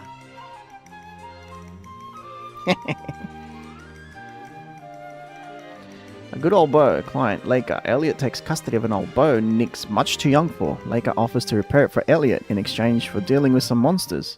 Reward, short bow. Defeat the beastmen outside of town. 10. Alright, show on map. There's Accept. no arguing with Leica, is there? Let us dispatch those monsters at once. Both of my parents got killed by beastmen when I was real little. I want to hurry up and get big and strong so I can protect everyone. But I'll be patient, like I promised. So yeah, talking about the match, it was like England scored, I think, against the run of play. Like I don't think they did deserve the goal. It was a little bit backwards and forwards in the beginning, but once they scored, I think that was literally the worst thing that could happen to them, because they literally just gave the ball to Argentina, right? Like they just said to them, take the ball and do whatever you want with it. But like honestly, that was the worst thing they could have done, because they played so bad after they scored. They just fell behind and they were like, you know what, we'll give Argentina the ball and we'll hit them on a counter-attack. But Argentina are just so good with the ball. Like when you've got players like Messi or Enzo Fernandez, or, you know, Messi, literally, you don't need to say anything else. When you've got... They thought they could hold on to the one goal. Exactly, right? Like, how stupid. They thought they were playing against Mexico. And how many times have Argentina done it in the tournament where they're down by 2-0 against Egypt or 1-0 against Switzerland, and they come back again and again. They've done it. And they've shown that they don't care. Like, they don't lose their composure. They don't get stressed. They know they have that confidence, right? That they can come back into the game. No matter how many minutes are left, they don't look at the clock. They just keep going. They keep trying until they find that goal that they need. And, you know, so imagine England being like, oh yeah, we'll just fight down the clock. It's like I was watching some sort of Champions League game where it's like Chelsea playing against some other random team, or Manchester City or whoever, and they score the one goal, and then they're like, okay, we'll give them the ball and then we'll just hit them on the counter-attack. It was typical English philosophy, right? Typical Premier League philosophy. But they thought they were playing with some random small team. They thought they were playing, or it worked against Mexico, for example. But it was so stupid. It's like they haven't studied their opponent. They haven't stopped to realize what the opponent could do. And I was watching the game, and I was telling my friend was supporting England, by the way. I was telling him, what are they doing? Around the 80th minute, I'm like, I can't watch anymore, so I got my TV down and I started watching. No. I was the opposite, right? I was the opposite. My friend, saw that they had scored. You went crazy? Yeah, I really celebrated both goals too. Like, especially the Enzo one. I was like, yeah! I really celebrated. But, like, from the 70th minute, around the 70th minute, I was watching the game and I was telling my friend, who my mate was supporting England, by the way. I don't know what's wrong with him. It's his issue, but yeah, I tell him that why have they retreated so much? I said to him, they're letting Argentina score. They're challenged. It's like they're daring them to score. They've invited them so many times into the area, and it's like Pickford has saved so many chances already, and it's like he's done all he can. right? They can't blame the goalkeeper. The England defense was nowhere. They were doing nothing. Meanwhile, and he already had 5 defenders, right? Even though he had 5 defenders, the defense was nowhere. Argentina was all over them, and I was like, Argentina's gonna score, right? Because you're letting them, you're inviting them. Yeah, exactly. It was just a matter of time. Like, if you've seen any of the Argentina games, you knew that. And England were doing nothing. That they weren't controlling the ball. They weren't trying to hold on to it, possession, something like that, just to stop them, just to sort of like run down the clock a little bit. Nothing. It was just like, give the ball to Argentina. Let them, let them score. Let them see what else they can come up with. Admittedly, during that time, England had one good opportunity. I remember one shot from, I think it was Brendan Rodgers. But other than that, it was like nothing. And I'm like, what are you doing, you morons? It was like, don't you want to go to the final? Like, didn't you come here to play, to go to the final? And I was like, after the game, they choked. But no, even Egypt were more threatening. Like, England got that goal and they were just like, everyone hold. Stop playing, Try and hold the line, park the bus. They literally parked the bus on the line. And even that, they didn't do that well. Because Argentina, by the end of the game, Argentina had 12 shots on goal. Most of them came after England scored. And I was like, what a terrible game plan. You're inviting the best team in the tournament. Not the best team. I think France were the best team. But, you're inviting the team who scored most of their goals at the end of the game. You're inviting them into your area. It's like, I would have, if it were me, for example, after I had scored, if I were the coach of England, after I had scored, I would have brought in 2 midfielders to hold, or maybe Rashford to put more pressure on the Argentina defense, who weren't that good last night. The Argentina defenders were horrible last night, but there was no pressure on them. That's why you didn't see it. They didn't do a good game defensively. So he brings in Rashford after Argentina have already scored, and he can't do anything because all the midfielders are gone. He took off Declan Rice. He took off Gordon, the player who scored, and literally the only attacking threat, he took him off. I was like, what is he doing? It's like he's trying to lose. I was looking at England and how they were playing and what they were doing, and I was like, they're literally trying to lose. Like, respect to Argentina. Great game from Argentina, and they had the capacity to come back from it, but England, that was awful. And it wasn't just the coach, right? Where was Harry Kane? I didn't see Harry Kane all night. He was gone from the game. The only time I remember Harry Kane was when Messi dribbled past him in the first half and he made him look like an idiot. That was literally all I saw of Harry Kane, top scorer in Europe. Jude Bellingham, he didn't do much either. He just got Messi rolled up. It's like, that's when you need your top players, your key players. Where were they? Anyway, yeah. Yep, they choked. So, yeah, that was just what I saw from the game. Yeah, I really celebrated, and I'm honestly really happy for Messi. You're going to hear more theories and stuff about the game. They're already putting crap. Oh, the ref. Come on. Like, honestly. And I'm seeing stuff about, they made it political, so they need to get disqualified, about the thing they brought out about the Malvinas and all that. Yeah, I don't even bother listening to that. They've been one of the best teams of the tournament. They keep coming back when things go against them. Honestly, the character that Argentina have shown in this tournament, unlike any other team, not even club teams, right? They have this courage to keep coming back when things are against them. Like, especially in the game against Egypt, right? They were 2-0 down, 10 minutes to go, and they came back. So, like, well, what's England going to tell them? It's like they're unstoppable. And that's literally their biggest advantage against Spain, right? Because Spain plays better. Spain plays better football, admittedly. They play better than Argentina, but Argentina have that character. They have that courage. They have that never give up mentality. A lot of hate for Messi. How could you hate Messi, right? Like, unless you're a Ronaldo fanatic, I don't see how you could hate Messi. The guy's insanely good. Like, he's 39 years old. 39, right? Most players have retired at 32, 33. He's 39, and he's the top player of the World Cup. Like, you just got to lift your hands up and say he is the best player who has ever lived. Like, Maradona retired at, what, 35, I think? I don't know. I wasn't around. I wasn't watching football back then. But how could you hate Messi? Like, he's not even the type of player who provokes hate, right? He just plays his game, and then he just sits there smiling. Yeah, they are doing this. They are doing this. I love that mentality that Argentina have. That it's like, we're playing for him. It's like 25 players for the one.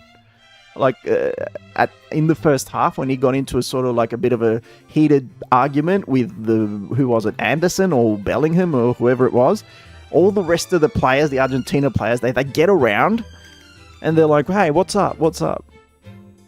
But another thing that I said at the start of stream, you weren't here, is that Argentina had a huge advantage, another huge advantage over England from the start of the game. And I don't know if you saw this or not. They'll lift that trophy again, you believe it? We'll have to see. But here's another huge advantage they have, and I don't know if you'll agree with this, Fish. It's that you saw how they were chanting their national anthem at the start of the game. I don't know if you've seen it. Go and check out a video if you haven't. Even Messi, right? They are chanting that national anthem with all their heart, like they're yelling it, right? They're screaming the national anthem. Meanwhile, you've got the England players who are just sitting there. You know, some of them don't even bother to sing it. So you know that all the Argentina players are born within Argentina. They've been raised with the values of the country. They've been, you know, raised with that way of life. They know all about the country's history and all that. Meanwhile, you've got some England players who, yeah, they were, exactly. Some of the England players, like Bellingham, was born in, or he comes from Jamaican parents, or I don't know, like Spence.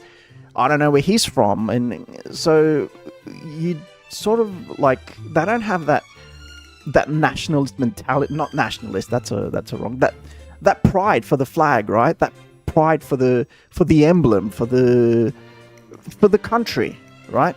England had that, and that worked in their favour. Like, they definitely didn't want to lose to England of all countries, because, you know, for the Malvinas, how they said it, or Falkland Islands, whatever you want to call it, they didn't want to lose to England. So when you've got players that come from anywhere around the world, they're not going to play for the pride of the flag. You know that. They're not going to play for the pride of the country. They don't care about that. They're trying to forward their own career. And the national team is just a way for them to do that. But the Argentina players, they're all born from there. They're all Argentinian. They're all 100% Argentinian. So for them, it was a matter of pride, of national pride. And you can't buy that. Right, all the way to the end, the cup will be the biggest cherry on top. Yeah, 100%.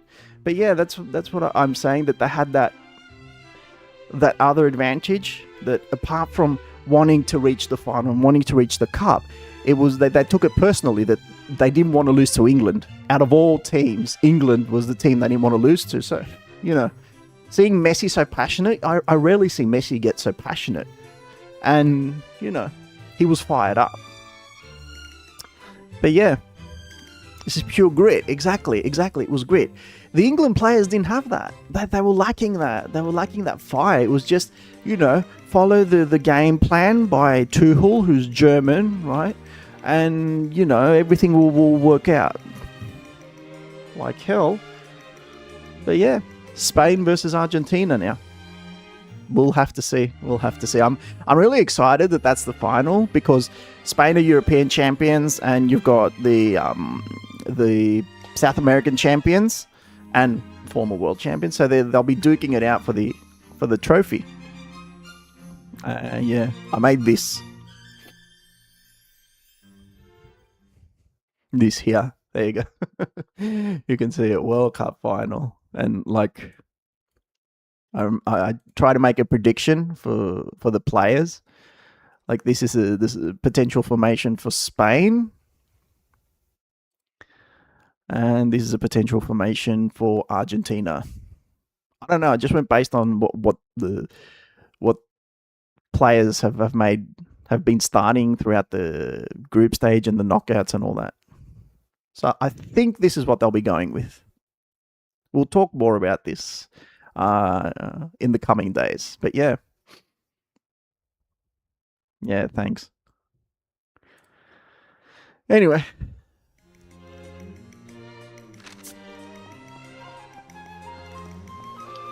Yeah. But I just could get it. Argentina will lift that trophy again. I hope so too. I hope I'm wrong when I say that Spain seem the better team.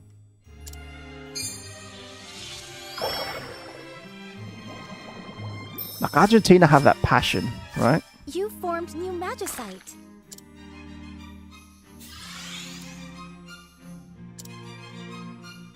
Argentina just seem that they have that passion. You formed new Magicite. Guard counter. Send slashes flying with regular. Oh, that's good. Yeah. It's going to be an exciting final, and I can't predict what will happen.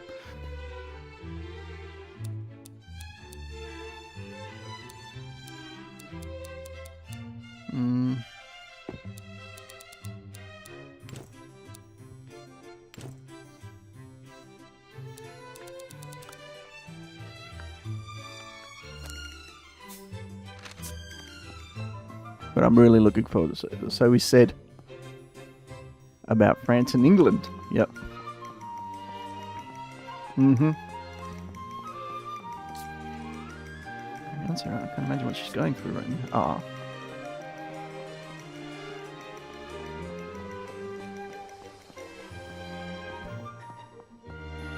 Yeah, I mean, France and England, that's going to be the third place final. I don't really support third place finals. I think it's stupid. Like, the players have been through enough. They don't need to play a meaningless match, but...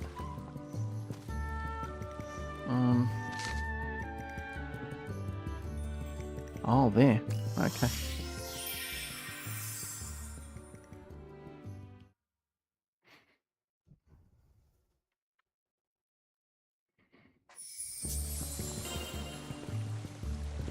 I don't think they will care much. Yeah, no, I think it's going to be... Hello there, kitty. How adorable. I think it's just going to be a good opportunity for some of the bench players to come in.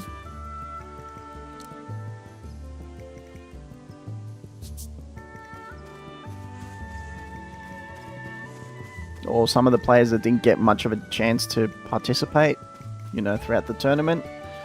They can come in and show what they've got.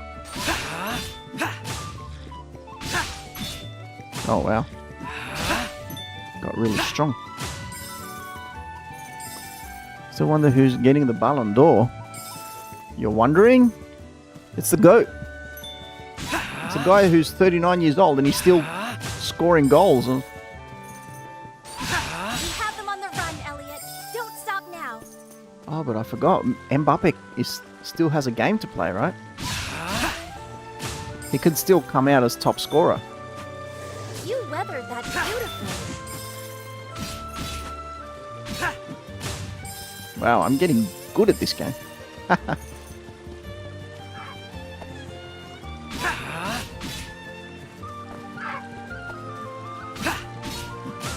Nice. 9 out of 10. Alright, one more. You don't think Messi will be top scorer? Yeah, it'll be difficult for him to score in the final, but, I mean, France is playing England, so... Woohoo! We did it. Fine work defeating those monsters.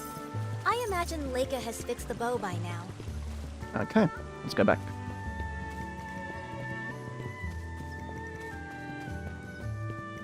Messi is top scorer right now. Both Messi and Mbappe are at the top, but Messi has more assists. They've both scored 8 goals each. Huh.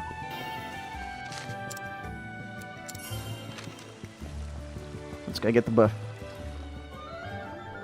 Who's this? Hey there, Elliot. Off adventuring? I'm sure I don't need to tell you that outside of town is all monster territory. Be careful.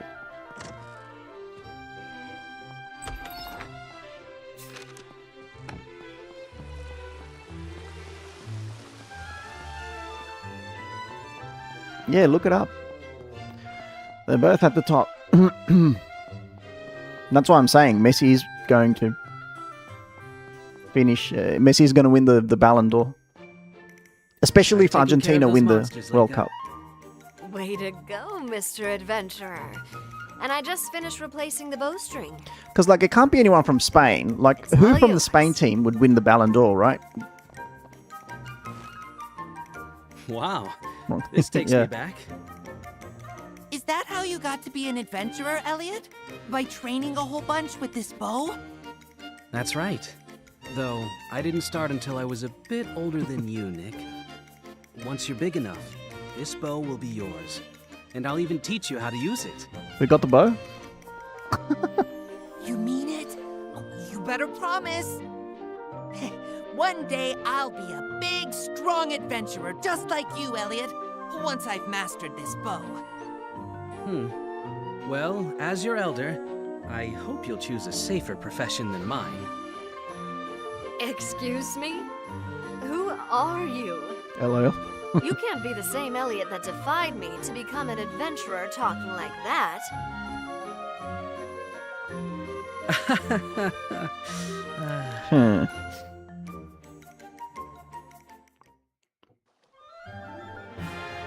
Yay!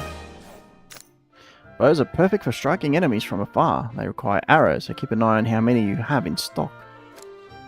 Fire a barrage of arrows, all for the price of one. Use ZR to change weapons you've acquired. Set one weapon to use with Y and another with X. Now, be sure to take good care of this bow until the boy is old enough to use it. So, what are your predictions for the final? Doing favors for everyone is part of your daily routine, isn't it?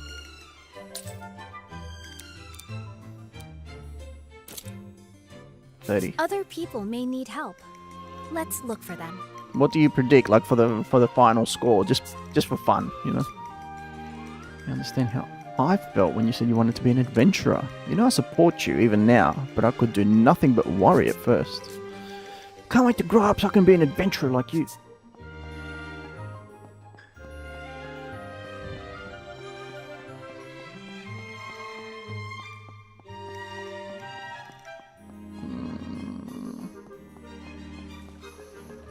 Oh, in the castle. Okay.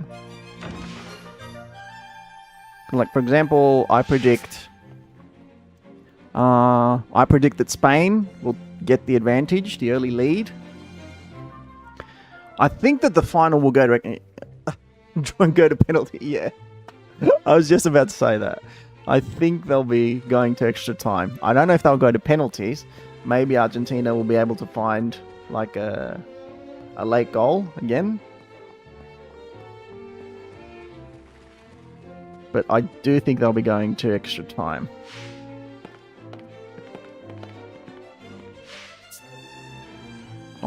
Eugene. Elliot, do you have a moment? What is it, Eugene? I need of something for my research. Perhaps you could grab me a few? Another errand, is it? You know I can't say no to you. I'm grateful, as always. Oh, and I'll give you something in return, of course. Let's see. Well, I need to do the errand first and then give me the reward. Whole world, yeah. Oh my god. How about that over there? Spear. It's your old spear, isn't it?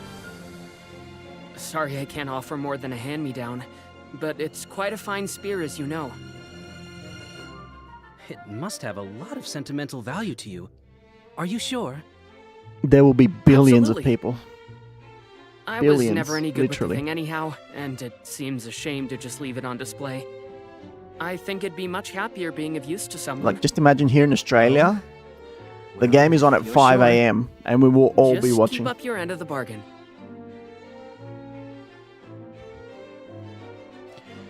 A spear with a past. Eugene asks Elliot to gather some supplies for him. In return, he's willing to offer his old spear.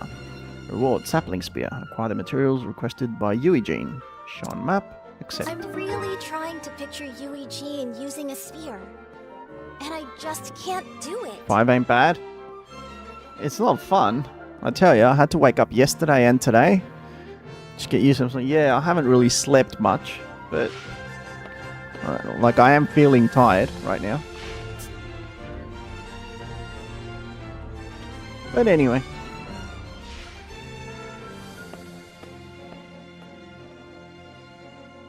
Like, yeah. The only thing is that the halftime Coca-Cola show, like I'm not really a fan of that. Not to the point where I would like start complaining about like people are being like, oh, let's prosecute FIFA about it. I understand why they're doing it. First of all, they want to make it a bit more fun for everyone. And secondly, they want to, get the money from the ads as well. But right then, it just feels a little bit silly to put it right in the middle of the match. Like they're gonna have a half hour break. They're gonna have the cooling breaks in the middle of the halves. Like how long are the break is gonna be longer than the game itself, the way we're going. So I don't like what's been happening in this World Cup with all the breaks. We have the cooling breaks. Now in the final, we're going to have the halftime show. It's like, mate, we just want to watch football. That's what we're trying to watch. And FIFA's being all like, oh no, let's commercialize the sport. I really don't agree with that. Again, not to the point where I'd get angry and like you see a lot of people being like, FIFA needs to be prosecuted and grabbing pitchforks and all that. But I don't like it. I'm not a fan of it. Like, and they're bringing out bloody Madonna and Justin Bieber. Who cares about Madonna and Justin Bieber? Like, we watch football. We're not fans of that. They want to turn it like the Super Bowl, which you have in America, and I understand that's a big show, but you're sort of like, you're used to having it like that. Yeah, you have it like that. The Super Bowl is a big event, but it's sort of like, yeah, it is all money. Like the Super Bowl, we already know that in the middle at halftime there's going to be an event. In football, we don't have that. We don't do that. The longer the game goes, the more. But like, if you want to have a show, have it at the start of the game. Don't stick it right in the middle when the players already, they've warmed up. Because it's dangerous for the players as well. If they get like. How do I explain it? It's like the players warmed up. 15 minutes is more than enough of a break for them. If you take that far too long, they're at the risk of injury when they get back into the game. It's not a good idea. Like, if they want to have a show, they can have their show. I'm not opposed to having a show. I kind of like it as well. I would like to see a bit of an event to celebrate it. It's the World Cup final, right? It's not a minor event. Everyone's going to be watching. But have it at the start of the game, not right in the middle. We're watching Yeah, it's like, I feel like they're forcing us to watch the show. They're trying to commercialize it as much as possible. Like, we already have the hydration breaks, which aren't hydration breaks, they're ad breaks. And it's like, mate, you're killing it. They're taking all the... Thankfully, UEFA came out and they said, yeah, and then the water break too. UEFA came out and they said that we're doing none of this in European football. There will be none of this. We're just going back to business as usual. 45-minute halves, 15-minute break, and then back to... So thankfully, there'll be that. Because I haven't been a fan of the cooling breaks and all that. Knew that coming to America would bank. Yeah.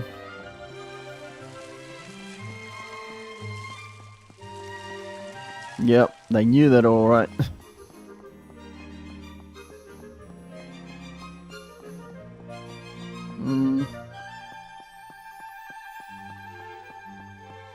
Random NPC. Eugene's got you on another errand. If it's fire eggs you're after, you'll need to head to the desert. You need flamestones, right? And you'll need to crack a few fire eggs. Can't imagine what sort of use they could have in research, though. Guess that's why I'm not the academic.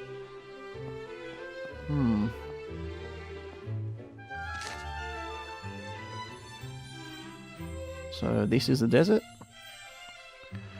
Okay.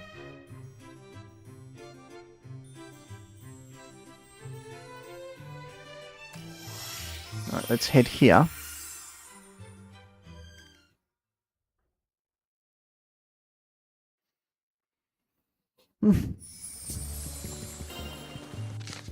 Time to save. Okay, and that's going to be it for today. By the way, this is a new game that I got. It's called The Adventures of Elliot, the Millennium Tales. I'm going to be playing this for the next while, you know. So yeah, it's an RPG. It's a, sort of like a traditional role-playing game. So yeah. Anyway, that's going to be it for today. We'll be wrapping up here. Yeah, glad Argentina have advanced. Glad they've made it to the next round. Definitely was nice chatting. Yeah, I mean, it's good. It's good to chat. It's good to chat, and I definitely enjoy these chats. Yeah, thank you. I definitely need a good night's sleep because, oh boy, those finals are on at weird times. But I'm really looking forward to the not semi-final, no more semi-finals, the big final. And we'll have more days to discuss it, you know, from here on. It's on Sunday for me, so yeah, we have plenty of time to hype it up, you know. Anyway, all right, thanks for coming in, everyone, and I'll see you next time. Bye. See ya.